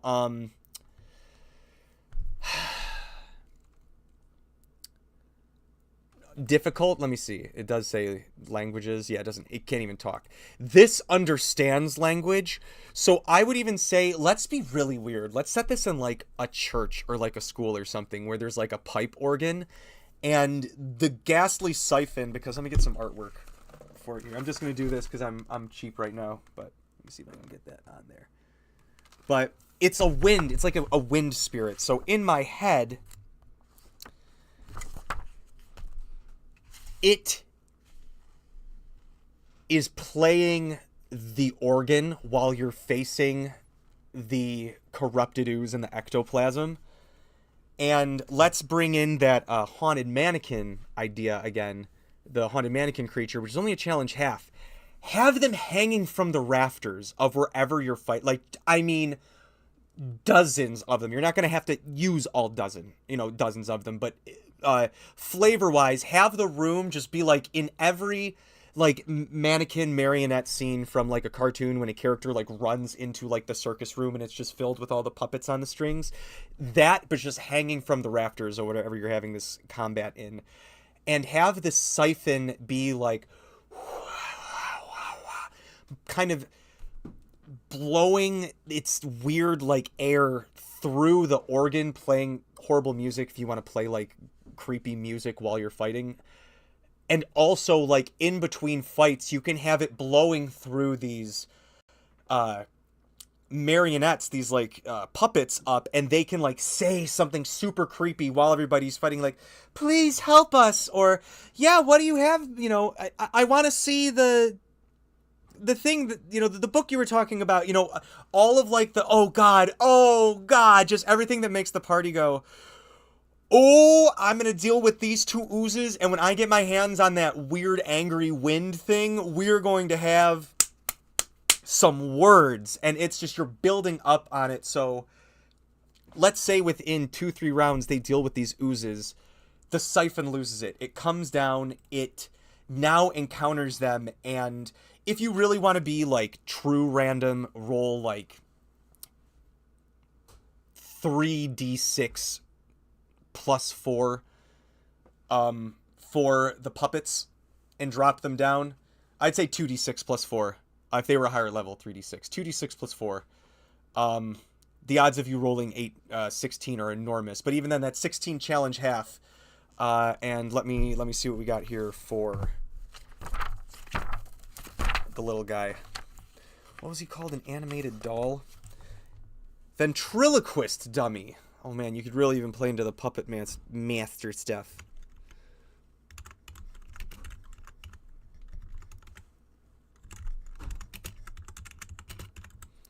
Yeah, I don't need my Google search sending me actual haunted ventriloquist dummy stuff. All right, here, so you guys can see what I'm looking at. So this thing can already speak. So already, if you're like, well, how can it speak to you if the ghastly siphon can't? You can say like stupid ghost magic shit, and this creature can talk. They don't have a lot of resistances, but look at this. They're vulnerable to slashing and fire, which is the opposite. Like, this is like a match made in heaven. This is a match made in heaven. Exactly. Little big brother, it hurts. Like, play into it. Make you be like, oh God, I hate that I have to do this, but it's the only thing that I can do. These things are horrible. They have advantage on attack rolls against any creature that hasn't taken a turn in combat yet. So you could have these guys... Oh my God. When the dummy speaks or make other noise, it can cause those to emanate. So you can have a literal echo of one of them say something, and it kind of like echoes throughout the whole place. They have a dagger hidden, +5 to hit. It's probably hit or miss half the time. If the target is within 5 feet... Multi-attack. Hang on, let me see. If the target was within 5 feet, then next... Okay, so if it kind of stays where it is, it can keep, like, doing this at advantage. Strangling hands. So this is very Chucky-esque, where it can come up and, like, strangle somebody, even though it's a doll. And they take bludgeoning damage, and they can't speak or breathe, so that... Listen, hey, if you want to... Listen, DMs and players, I'm sorry about this. You've tired them out. They've got some of their resources left. Their spellcasters are like, we got this. I'm still holding on to like lightning bolt. I've got 1 or 2 fireballs left. I can still firebolt, no problem. And then each of them gets swarmed. Do these have pack tactics? How do these not have pack tactics? I guess the argument is there are so many of them. And they're vulnerable to fire slashing. 21, you have to hit one of these things with rolled 11 slashing or fire damage, and they'll die. Because they'll take 22 because they're vulnerable. So these are easy one-hit KOs for... even the spellcasters of the party can probably handle these things. Or cripple them in one way or another. Because keep in mind, if some of them are hanging up, you could burn them from the rafters unless they've like dropped down. And that would be the fun part, I'm saying. The 2d6, so let me see, I got a d6 here. 2 and 3. 5 plus 4, so 9 of these dummies drop down, plus the ghastly siphon. But these guys got some nasty stuff, and out of nowhere as they're about to fight, have a kind of like pool, like let's say 4 of these guys, 2 for each spellcaster. Each of them get advantage on a surprise attack, jumping from like the pews if it's in a church, or desks if it's in like a music classroom or something, and they try to like strangle and mute your spellcasters who need their mouths to do magic. Now suddenly we have to burn at least a round of action economy to be like, oh god, problem here, I don't know which one is the bigger problem. They're kind of equally the same problem.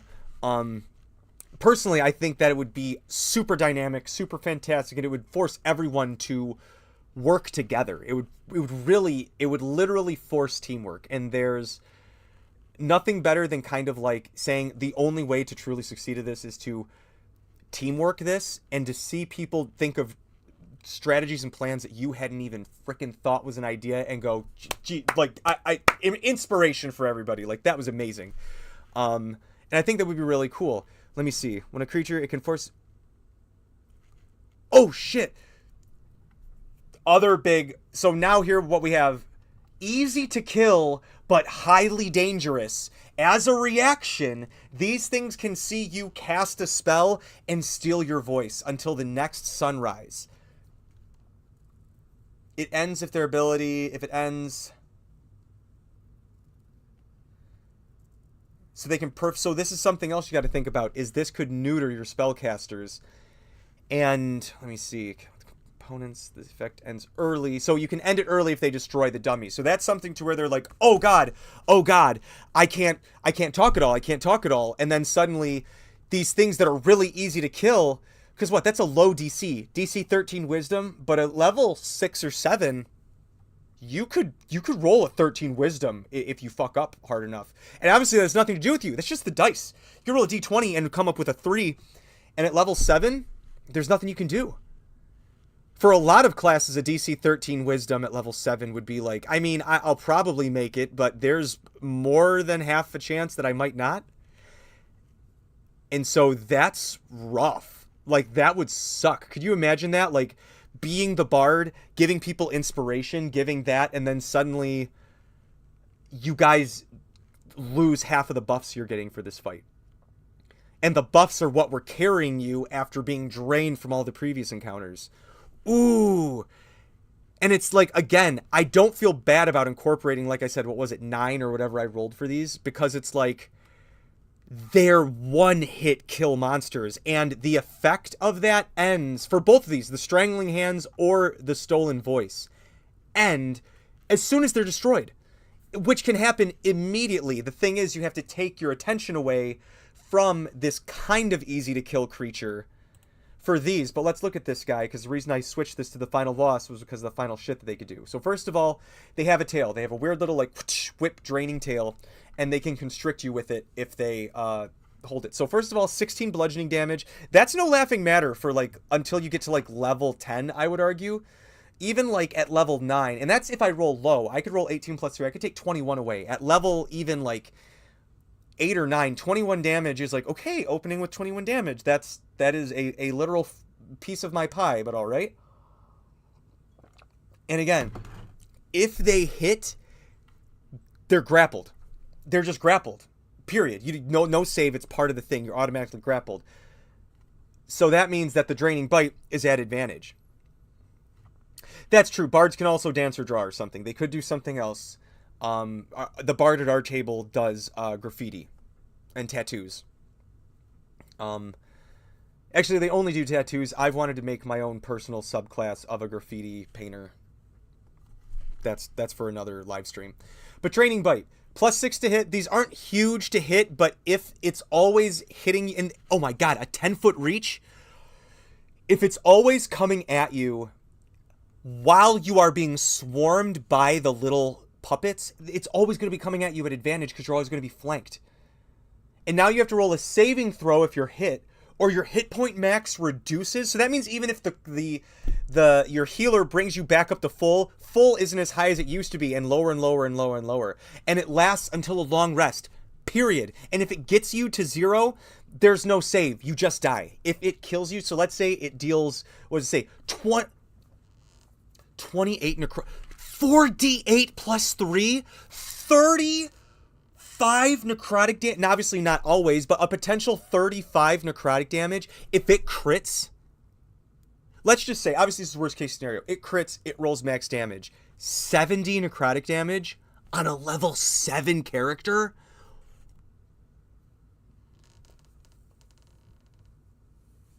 I can think of maybe a barbarian or a paladin that's walking away from that. That is and your hit point maximum if you fail that con save.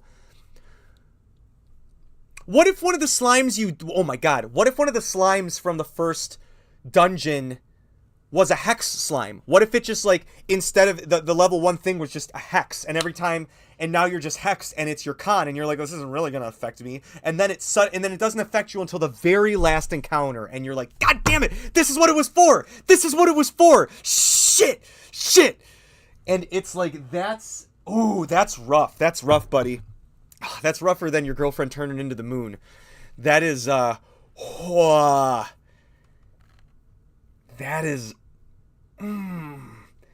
would be that's a mean, because the thing is, for a general level, like 7 party, let's say, this by itself in a plain white room is not that much trouble. But let's say a level 7 encounter that doesn't have silvered weapons, a level 7 party that has been worn down from 3 very tough and draining rooms that had a lot of, like, resource drain. This literally immediately following the fight with the Challenge 5 and Challenge 4, which physically tougher encounter, way tougher fight. These two, the Corrupting Ooze and the Greater Ectoplasm, the damage output of these two is gonna suck way more. But the Ghastly Siphon mixed with the nightmarish extra debuffs that the Haunted Ventriloquist dummy brings is going to be the more aggravating fight, and it's going to call on more tactical like acumen from your players, which to me as a player, that's the shit. I eat that shit up when I'm a player. I'm like, oh man, we have to think outside the box for this, fuck yes. And even if it's like thinking outside the box is as simple as burn the Ventriloquist dummies, have them all take fall damage, burn the Ventriloquist dummies first, we'll deal with the Ventriloquist dummies, or don't worry about character A or B, I got them, I'll get them up, they got this, you guys go take that. And it's like, it's so, this to me sounds like an encounter made in heaven. I would, as a player, I would like, just eat this up. And these are all from one book. I think the Corrupting Ooze is from Tome of Beasts, but like I have that book too. Like this is, and I guess instead of, I don't really know if there's anything that I would really use to substitute. I'd really just use the Corrupting Ooze, which you can get on the SRD. But just using that book, that is a solid story-driven encounter for challenge. That is one of the most terrifying. That you would lose at least one character if you did that for a challenge 6 party. I'm just going to be honest. Personally, that's what I think. That is like the sweet spot encounter for a level 7 party. Like if you got a party of level 7s, or like one level 8 and level 7s, or a bunch of level 7s and a level 6, like that's perfect. And again, it's even, and I'm building this on the sense of, like I said, you have at least one healer. There's some magic items. I'm not saying that you gave them the Sunblade, for Christ's sakes. They don't have the Oath Bow, but they have like a +1 this, a silvered that. Maybe the Ranger has like an endless quiver, you know, whatever it might be. If they have an Artificer in the party, they're probably fucking good. But it's like, regardless, I'm expecting them to not be like the I'm playing a low strength, high int barbarian because I think it would be funny. Like this is not the encounter for that. This is for a table who, and they don't have to be like super optimized, like I min-maxed everything, but a table that I would say, whenever I build an encounter, my expectation is the table plays well, or the table's been playing together a long time. And luckily that's what my table is. My table all plays well together. Some of them all just met at the table, but they're all really good friends. They all got each other's back. They all help each other out outside of the game just by meeting each other. So it's like, you know, I'm blessed that that's the situation. But they also trust me when I throw bullshit like this at them, that I'm not trying to outright kill them. But this is something that I would absolutely build for my party. I might up some numbers just because I've given my party some extra feats and stuff with how I build my guys. And I could talk about that eventually too on another one. But it's like, that's just using mostly Griselda's Guide to Ghost Hunting and the Tome of Beasts, which again, both you can find on the SRD, but this is what the Griselda's book looks like. And Tome of Beasts has a new cover. I don't know if I've got, yeah. The old one looks like this, but the new one has 2 dragons on the cover. They reprinted it for 2023 to include the new spells that they created. Kobold Press is, oh, they're so good. Did I bring the... Yeah, I did. If you like 5e, and you are either the Dungeon Master or a Spellcaster, try and get them to get the Deep Magic books. There's like over 700 new spells for, I would argue, every class. We found a subclass in here that is basically an Artificer, and it gives them like 30 new spells. On top of like some kind of extra cool items and stuff that they can build. So check out Deep Magic 1 and 2 too. I love Kobold Press. Sponsor me. I would love that. But that is how I build an encounter. I know that was like an hour and a half spiel about it, 2 hours, but an hour and a half because I started late. 2 hours, never mind. But that's how I would do it. And that's just, again, I only had to crack open 2 books, and part of that is because I have read through them enough and kind of know where the power of things lie and the power of my party. The most important thing, aside from knowing what the challenge of your party is, using that little equation there, is also knowing what the high AC and low AC are for your party, and the high HP and low HP. Because if you have a monster who you've designed to take on your strongest person solo, but the raw damage output of that monster could OHKO your low HP person, that's not a well-designed encounter. Like, rather what you need to do is find a boss or a creature monster who's more kind of a safe middle ground, to where, yeah, if your squishy boy is going to try and take on the beefy demon boss, I guess that's a choice. And then they use banishment or something. But, you know, it should be one of those things where the characters who know that they're not physical fighters should be like, yep, you know what? I'm not going to fight that. But the fighter goes, that one's for me. And then there's obstacles, which could just be lesser enemies in the way. But that's how I would build that. Wow, I did not think I would go into that for that long. But that's how ADHD do, though, don't it? I guess moving on to something else. Let me see if this guy's in here. Questions. More questions, please. Wrong one. Wrong one. Wrong one. Wrong one. There. No.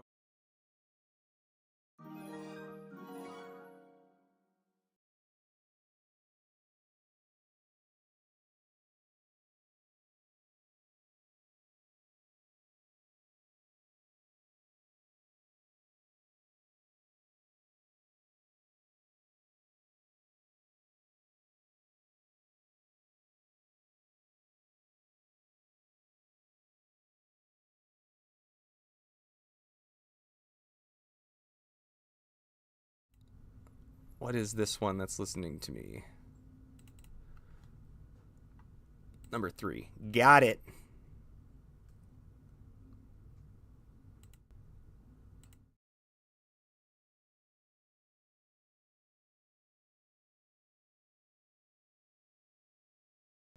Can you hear me now? Fantastic. The audio did cut out. I kept jumping in between the right source because I keep forgetting what the right one is. We're going to change the name of that one. You only find out all the shit you didn't prepare for when you're streaming. We're going to do full face. Angie. Amnigi. All right. Okay. So how about the Undead Skeleton Paladin? I don't know if we still have Braddock on here. So I guess first of all, you should ask your DM if they'll let you do an undead. Get the okay for that first. Let's see what our paladin options are.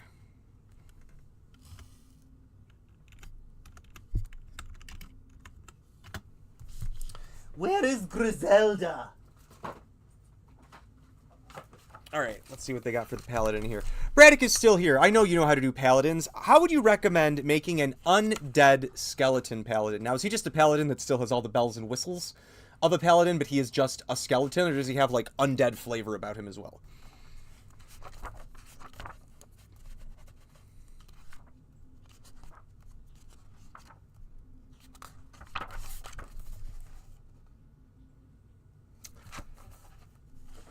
Now, in the Griselda book, the paladin that they have is the Oath of... Focus on me, you motherfucker. The one that they have is the Oath of Exorcism. I don't know if that's exactly the one that you want. Yeah, Revenant Oathbreaker is honestly what I think the best suggestion would be, as Mike is saying. Revenant as the...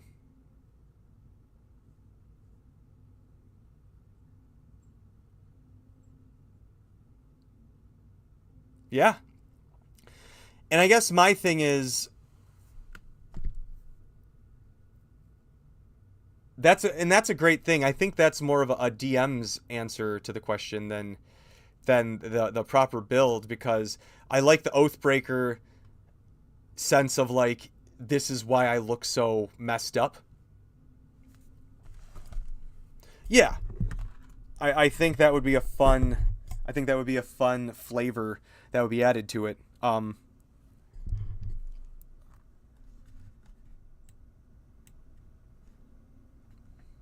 doesn't like it when I move.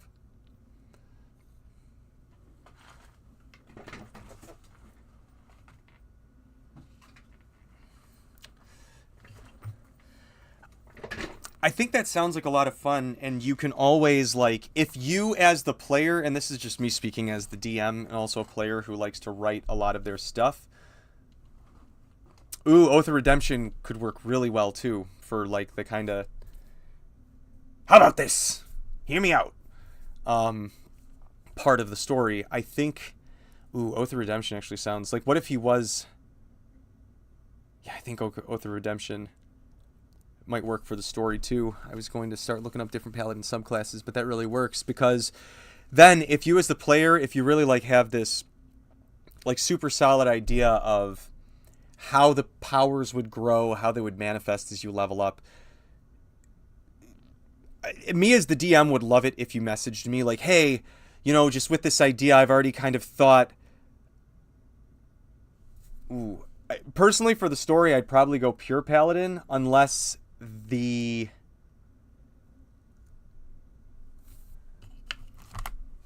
would go pure paladin just for the story wise, but in terms of effectiveness, I guess whatever one gives you the most like what you have in your head is the image.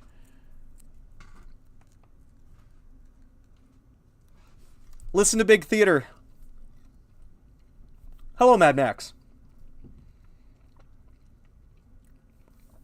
We're talking about a skeleton paladin build and any other nerdy shit you want to talk about, including anime, comic books, video games.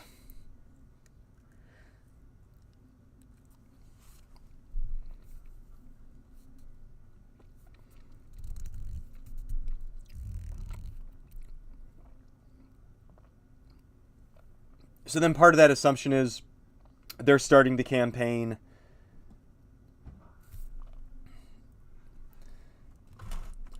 Well, hey, if you want to learn D&D, you could check our live stream out every Sunday. We play D&D there. Also, I'm going to start... so, I don't know... I'm probably going to start a campaign soon anyway, but you can catch my personal campaign every Sunday. Down... Oh, the information's not on this one. But Into the Runeverse is it. Let me see if I can get... Boop! So here's the information on that one.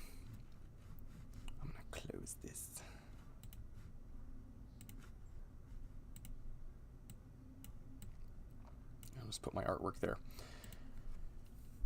So the campaign that I run is every Sunday, 7:30 p.m. Eastern Standard Time. You can find it on this channel or our Twitch stream. It is the same channel. If you give us a follow, you'll get a notification. But we're kind of midway through the campaign in terms of like level, but that's not like a weird time to jump in. We actually just started a new arc, so it's pretty much the perfect time to jump in.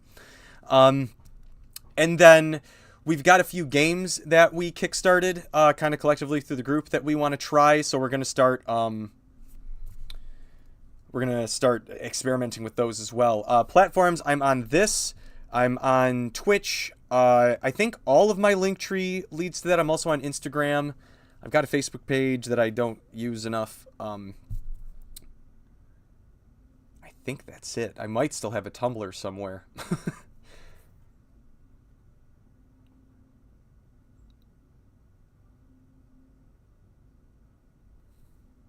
Well, welcome from the land of Twitch, good sir.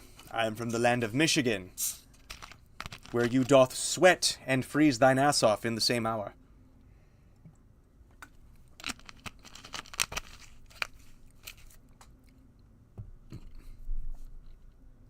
Mississippi, hell yeah. And mind the deer. Yes, thank you. I forgot about that, Braddock. And mind the deer. I forgot that is at the bottom of the Michigan the Michigan fine print. Mind the deer. I forgot. I can't believe I forgot about that. Oh, dude, we got to make a t-shirt that says mind the deer now. Do I have visual elements to my campaign? So we do our stuff live, so a lot of the stuff that I do... Actually, here, I can show you the visual elements that I do. I actually just started doing this, and I was telling my wife about it earlier.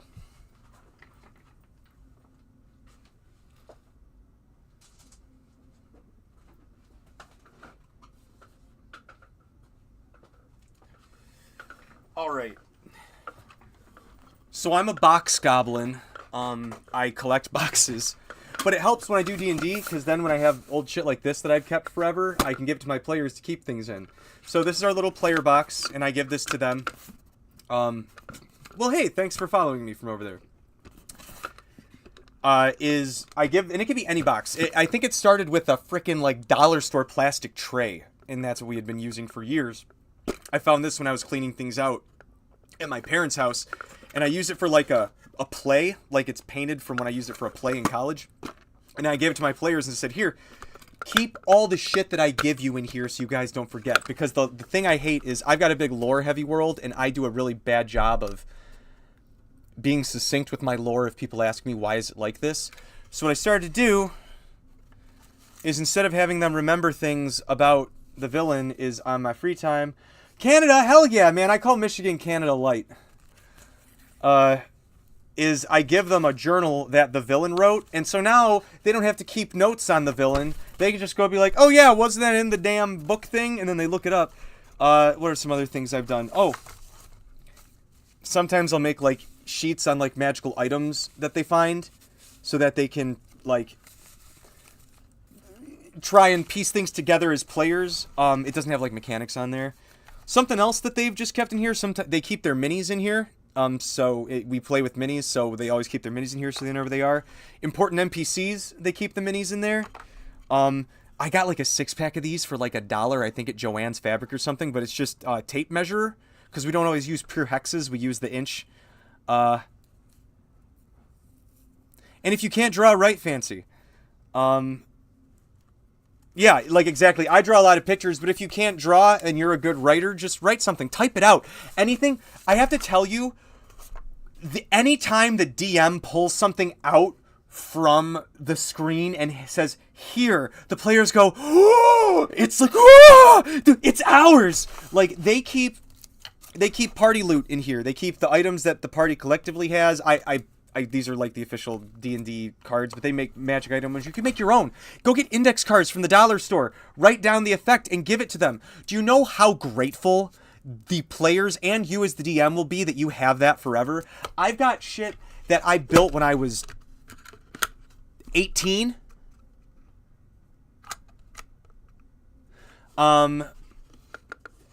I've got stuff from when I was 18, and then poor looks like old scrolls. Very cool. So this paper is so easy to do, you guys. This paper is just printer paper. It's just the white printer paper you can buy. You get like the stack of 500. I folded them in half because illustrating a whole page of this was just, my wrist was like, fucking stop, dude. So I make them half pages. So yeah, I burn, let me see if I can get that on. The super old, like, there's a few different things that I do. The last thing I do is like, Water Dellin is saying, is I burn the edges with a lighter. It's better to use one of the barbecue lighters that have the longer tip on them because you can control it a little better. And you have to like with your tongue or with like just a wet rag or just get your fingers wet. Or honestly, a lot of times you can just tap it and it goes out, no problem. But that's the last thing you want to do. The first thing you want to do, this one's pretty untouched, is this is just a piece of printer paper. And then if you are a coffee or preferably a tea drinker, or if you want to spend $1 at the dollar store, it doesn't have to be fancy tea. You need to steep tea, which means, you know, you make the water, get the tea bag hot, and then you take the tea bag out. You want like 2 or 3 of these tea bags going at once. You can do this all at once. Get all your paper laid out, and then you just take the tea bag and you dab it, and you go nuts on it. Like go nuts with the tea bag. Go nuts on the teabagging. You heard OTL Rook first. But, I just wanted you guys to see what it was. But yeah, you can kind of see it a little bit better on this now. But you can see where, like, I would hold the teabag a little bit more. And these drips, I'm gonna make a video on these, Dylan. I actually got one of me starting these, and I just haven't put it together yet. They just asked if I made visual elements, but they're great. It's super easy. It costs nothing. If you already have tea, you know, and if you live with your parents or a roommate and they drink tea, and I say this as an avid tea drinker, listen, we're ashamed to admit it, we have at least one box of tea that has been sitting in the back of our tea containers for fucking months, for years, untouched. Put it to good use. And if they really care about it, let them drink the tea first and use the old tea bag instead of them throwing it out. And then if you want to get like extra dirty, you can rip the tea bag open so that the leaves are out there and just like rub it on. But then you let it dry. It takes about an hour. And then you burn them. I'm going to do a full video on that as well. Exactly. See, exactly. We have a whole box of Earl Grey, and you know, man, I'm probably not going to eat all of it or drink all of this. I could give up like a tea bag's worth of shit. Yeah, it is an IRL moment. So that's some of the physical stuff. Some of the other physical things that I do.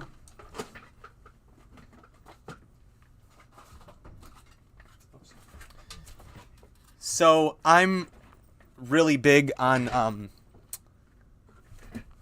like making really interactive maps. My favorite RPG, my favorite video game is Final Fantasy Tactics. So I really like using the map, seeing the whole map, seeing where things are, being able to move up and down and affecting things. So I always like to have really interactive maps, and levels, like in theater, are an important thing. So I just made this out of, I don't think you can see any of the leftover, but this is just cardboard. This is cardboard and spray paint.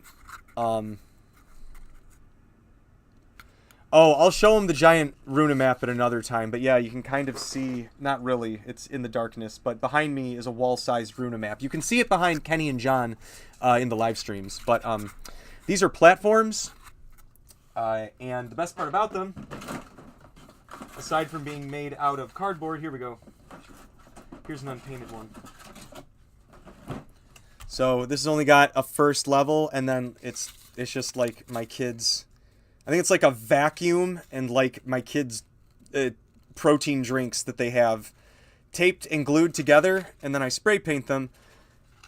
First of all, it's pretty much frickin' free. But also, the nice part about these is now I've got a modular cave dungeon, or an underwater thing, and these are like the underwater cliffs. But these are sturdy as hell. They can hold big creatures. They can hold little creatures. But this thing is fantastic. It's free. And again, I had some spray paint left over. Thank you.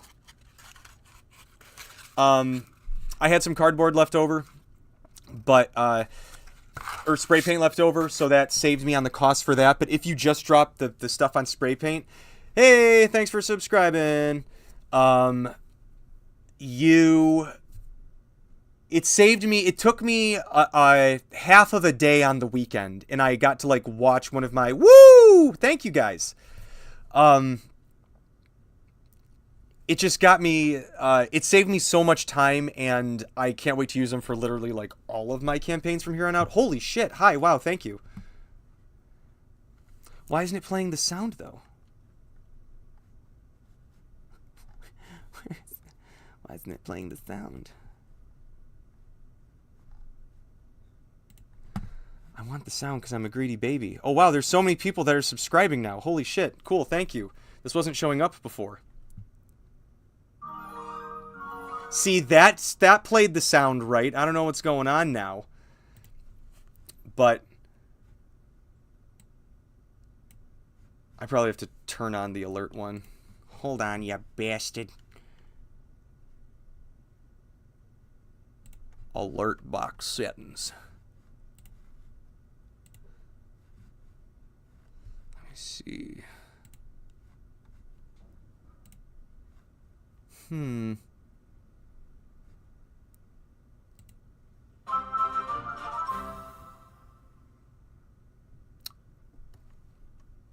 So that's weird that it didn't show that one.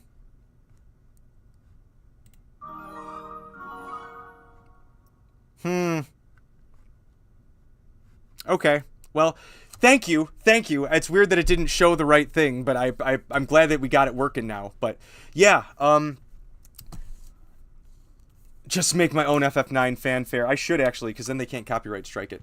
All right, I'm here for about another half hour before I got to get on the road to pick up one of my viewers. You better not be in class, dude. I'm calling you out right now. I'm calling you out live on stream. You're gonna get a talking to if you're doing this during class.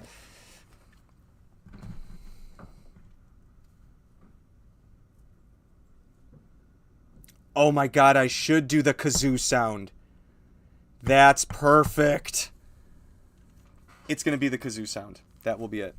Okay, free time finished. Okay, that's all. We can have fun as long as we do the stuff we got to do first. You know, it's the only rule. Okay, other nerdy things, questions. Did that answer? Do I incorporate physical things into my game?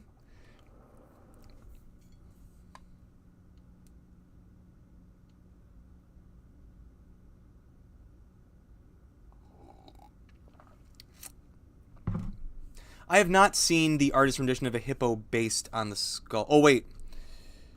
I think I have. Hippo. These are people to where it's like... Yeah. Hold on, let me see if I can pull this sucker up.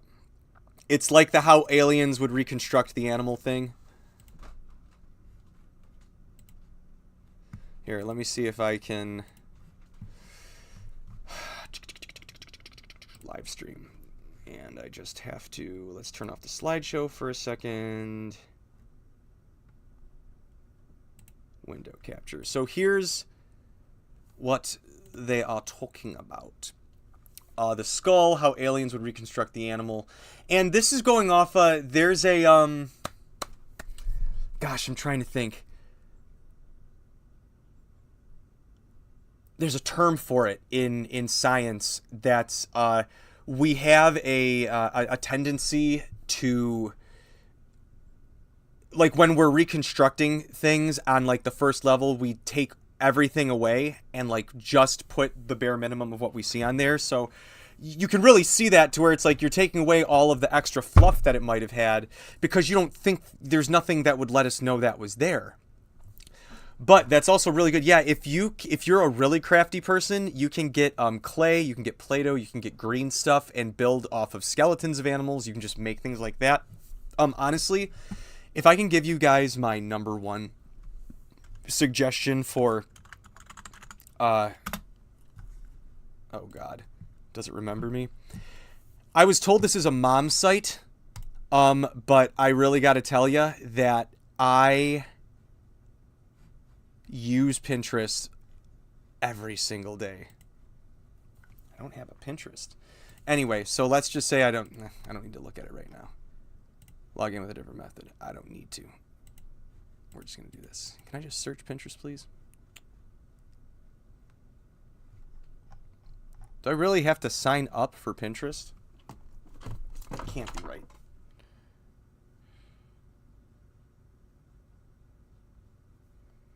I'm right here. What's my... Oh, this is probably a really old... Oh, okay.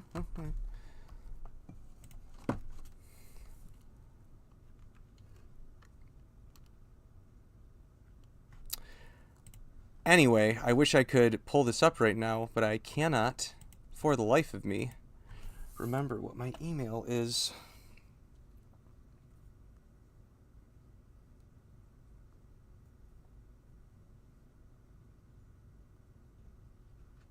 Oh, wow, that's old. Okay.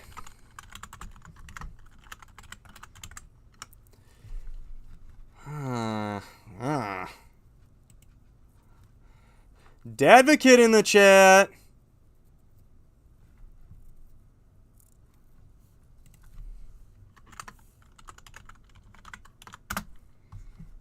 I didn't think that was going to work.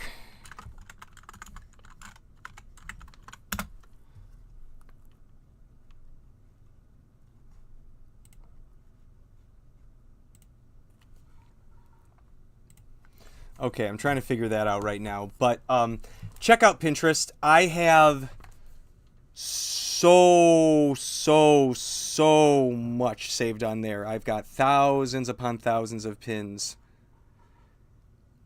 Pinterest, reset your interest, password. Yeah. Let's change it to password.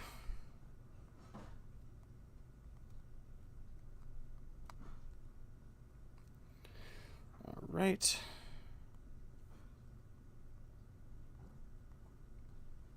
I know this is high octane creative stuff right now, guys. Okay. We're good.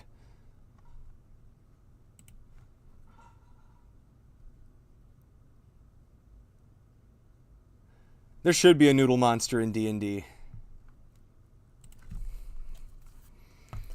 All right, let's do this. Me and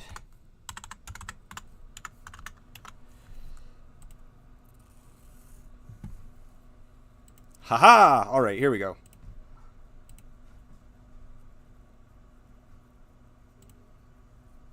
Okay, my profile. So, it makes your shopping list regardless, but let me see if I can make this a little bit bigger. So you can make your board whatever you want. This is my one that's specifically for my TTRPG world called Runa, but if I click on there, you can make a board. If I want to make a new board, look, I just click this little plussy button. But this, I have used so much of this for inspiration, for reference. Some of this is artwork that I'll just straight send to my players to be like, here's the general feel of the place. That's what a lot of these places that are like got little names behind them are. Ideas that I've had, things that never come to fruition. Let me see. And this is just for like the particular world. Let me see if I can go back. I've got things like art reference. This is just monsters. This isn't even necessarily like things I would use for 5e, but I have them broken up into types. And a lot of these artworks I will just use as a basis for what I'll then create a homebrew monster out of. Sounds intense.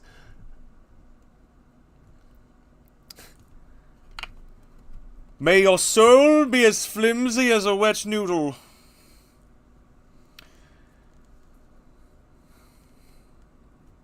May your lasagna be overcooked and cut the roof of your mouth.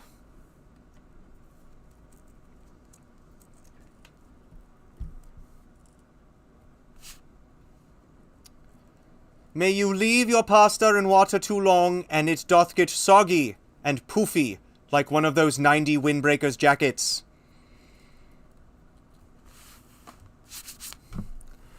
But yeah, I highly recommend Pinterest. I send certain ones. I got one here. NPC heads. Look, I got 1,600 pin like things in here.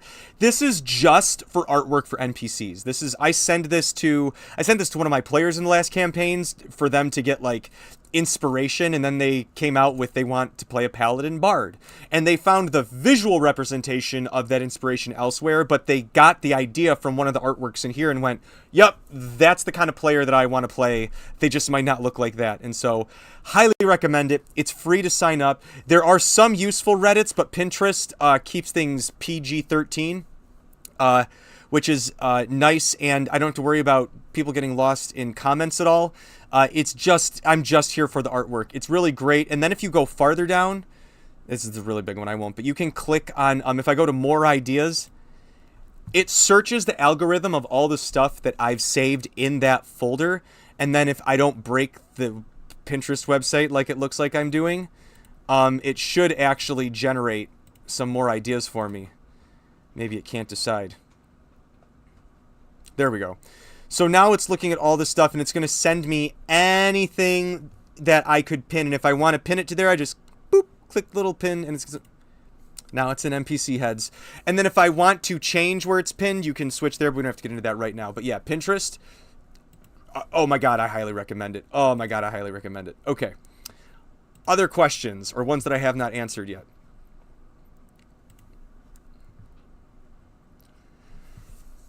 There's been no anime questions.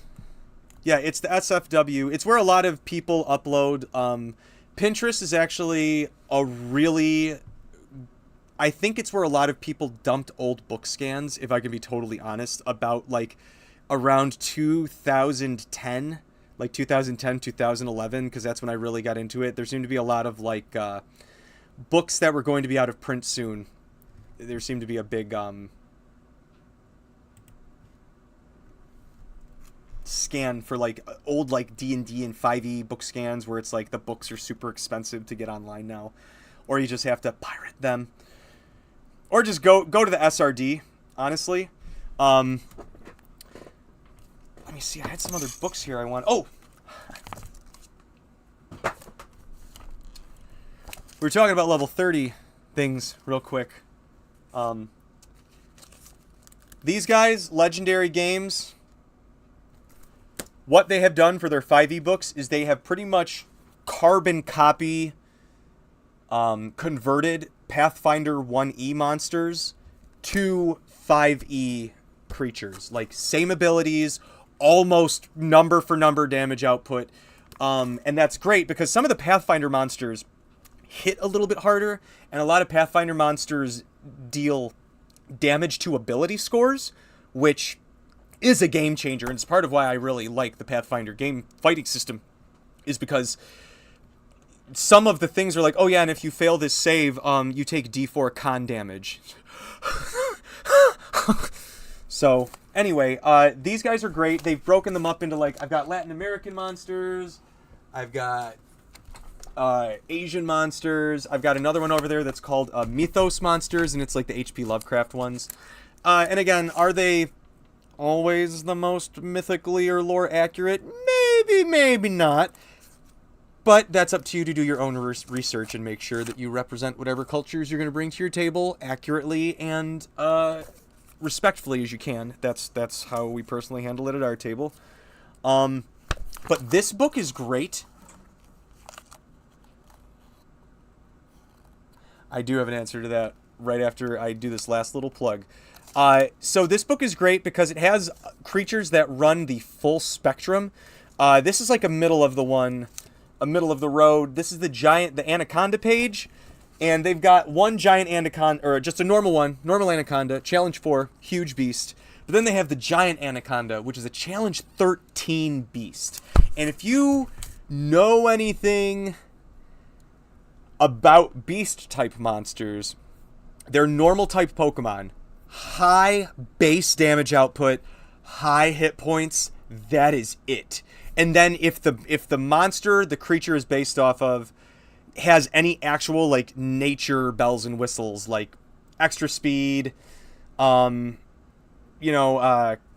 gore, stuff like that, but a challenge 13 beast, that should be taken very seriously. Challenge 13 Beast could handle a Challenge 10 party if they roll poorly enough, and if you have the right environment. Because a giant Anaconda is not going to fight the party outside of, like, a river. So they're going to be kind of at disadvantage with naval combat on that. It'll be a lot of fun. But I highly recommend that. But the one thing, guys in my party, don't worry about why this page is flagged. They do have a challenge 30 monster in here, and I wanted to show it because, again, I said if we're going to use the equation of 1.5 times the party level, or the average party level, challenge 20 should be able to handle a level 30 character. And I say that with the expectation that you may very well lose one of your party members. They could die. Where the hell is this guy? Where did he go? Why can't I find him? Mommy, can you hear me? Oh, of course. It's Mexica. So why wouldn't it start with X? I should have thought about that. This guy is called Chipe Toktek, and I'm so sorry that I know I mispronounced that, but he's a challenge 30. He's a boss. He's a large fiend, chaotic evil.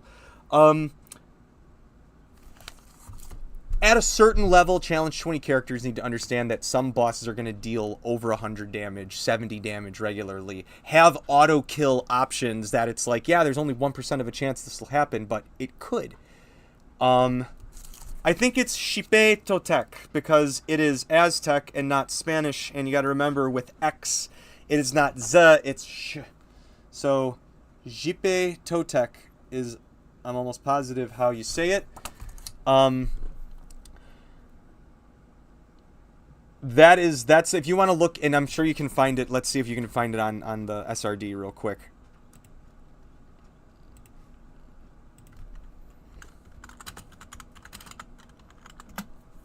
There he is.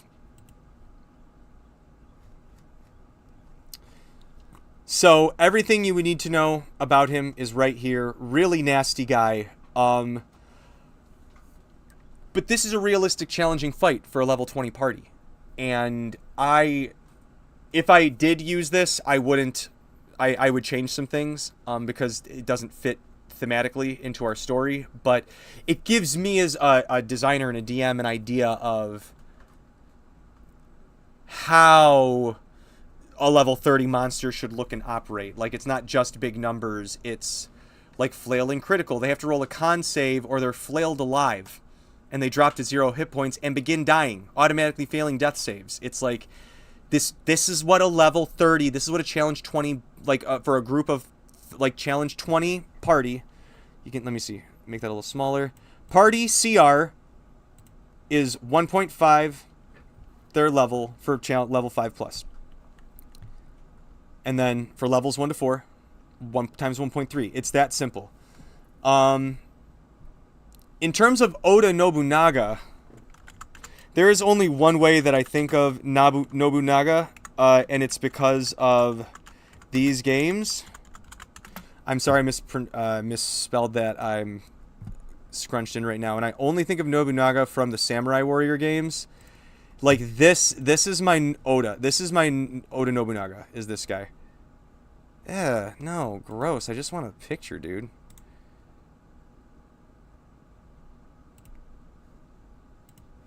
That is how I picture Oda Nobunaga. Is kind of middle-aged. He's not quite old yet. He's gonna get there, but he's still in that kind of physical prime. He's like in his mid-30s. He's like 35. I don't think he's quite old. I think he's on that precipice of he still is old enough to be able to do something about it. I was just coming to give you a kiss because I'm going to go get Kid 1. I have to leave to get Kid 2 soon. Alright. I love you and you guys. Aw, thanks. We love you. I'm pretty sure I have mud all over my pants. I was just looking and I was like... But that's okay. That's okay. It is okay. A wild advocate appears. Any other... I'd love to finish this on some anime questions before I have to head out for the day.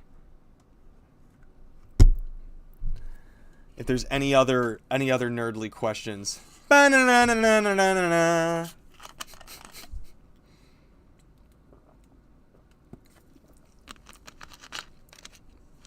Jetstream Sam. Otherwise, I'm going to call it a few minutes early if we have any last parting thoughts. I'm probably going to do this on Thursdays again regularly because this was fun. Maybe not quite as long the whole time, but probably close up to this time. I won't like sign off right away. Feel free to ask anything you want to toss out there.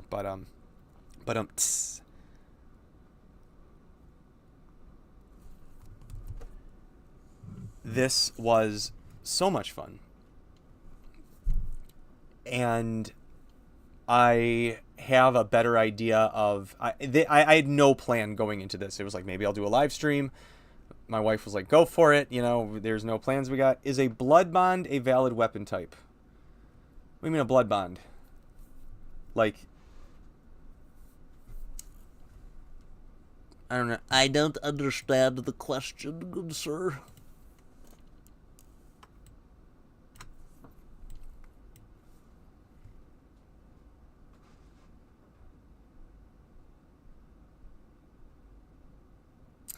Oh, cat tax. Ooh. You might actually get one of the girls with me. So hold on. So Are you saying like fighting with blood, like using blood as a weapon?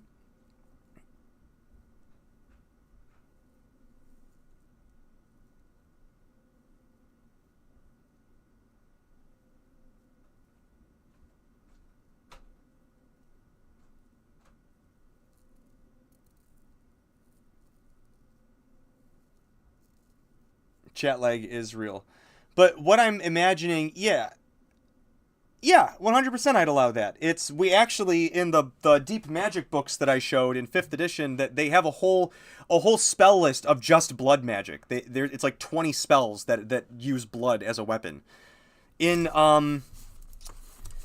it's not this one, but this company, they have one that's like villains, and it's got like bosses and stuff, and then there's a vampire boss in there who and this will sound familiar to anybody who played in our vampire campaign, but one of their abilities is making a spear out of blood, and they just use it. Yeah, 100% I'd allow a blood wielder.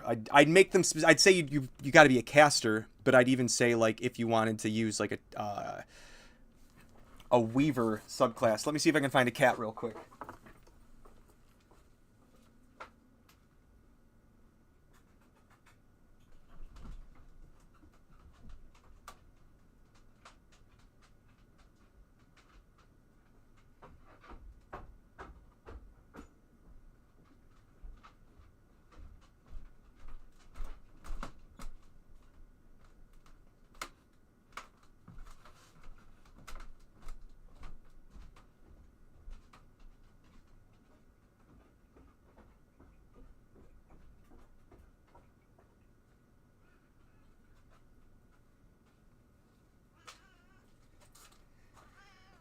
This is one of the cats you guys never get to see. This is Catelia. Hey, baby. Hey, baby girl. You want to say hi to everybody?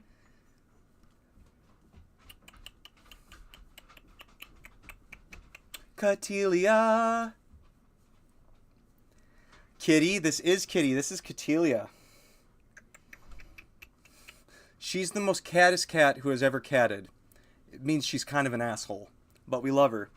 And her sister, the other cat you guys have never seen on Lauren's stream, is on the other side of this couch.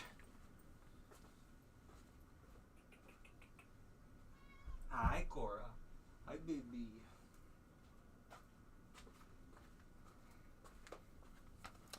Cora's a little more private, but this is Catelia's sister, Cora. They're from the same litter.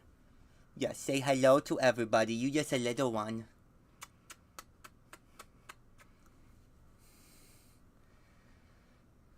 Actually, you could just bring their corpses with you if you have a bag of holding. Oh, and there she goes. Yes, that is the cat tax, and those are the cats that never come onto Lauren's stream because they like to sit. They just like to sit. Cora specifically likes to sit on the couch that is next to my desk in our D&D area, just literally right on the other side of the sheet. She likes to sit every D&D session. She's there listening to us. And Catelia is usually up on the couch, and none of the dogs mess with her because she'll let them know she doesn't like it. Okay, any last questions? One for the road.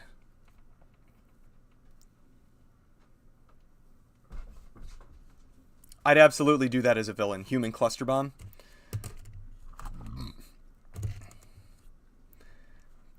I would argue the way that you control it, if it's going to be like a class-specific thing, is it has to be blood that you have like infected with like your curse. Like if you wanted to do human cluster bombs, they all would have had to ingest or been injected with some of your blood for you to be like, it's not just anybody's blood. I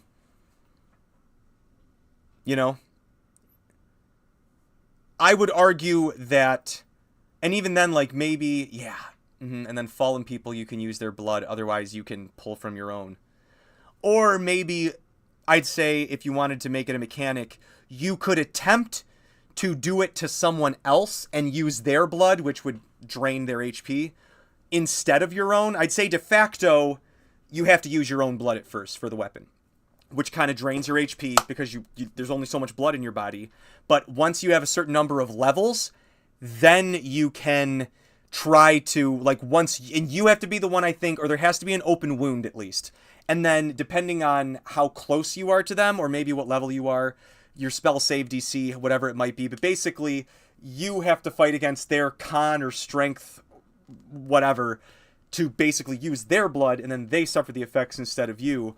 But I'd make the DC be high for you to have to overcome, not for them, because I think it should be kind of difficult to use another creature's blood, but not impossible. I just think it should be like, yeah, man, if you manage to pull it off, whoa, that was fucking crazy, but I was not expecting that. Like, good on you, bro. All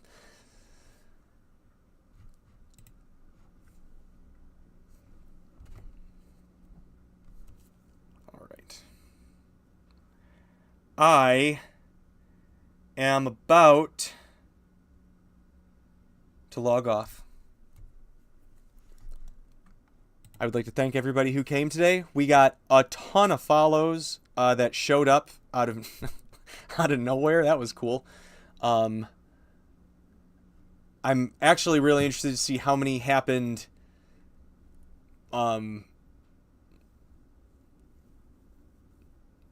So I guess that is kind of Blood Hunter, but Blood Hunter, I guess that would probably be. So maybe it's just a Blood Hunter archetype then, because yeah, you're right. Blood Hunter uses their blood, but I don't know if it uses the enemy's blood. So maybe that's the specialized part of it. Maybe that's the archetype. I'll have to look at Blood Hunter more.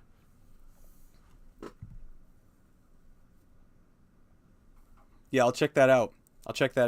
Okay, I will be back at some point. It may not be. It probably won't be today. It might be sometime this weekend, but it'll definitely be on Thursdays during the day. That was fun, but I got to get on the road to go pick up my boy. So I will catch you guys later. Thank you so much for joining us. And if you're not subscribed to any of my stuff yet, what the hell is wrong with you, dude? Subscribe to my stuff. But this was really cool. It's the first time I've ever done this. And I had a lot of fun, so it'll be definitely more structured next time. And I might even be able to get my second screen finally working. But this actually kind of works for now. So once we got things figured out, thank you for dealing with me stumbling through all of my tech stuff. Catch us on Sundays for our D&D live play. We're doing a campaign themed around my love of the horror genre. And right now we're in Dark Fairy Tales. Yep, I'll probably be on the Dadvocates tomorrow. I'll be on the Dadvocates stream tomorrow, which is usually about the same time as this. So, thank you guys so much. I had so much fun, and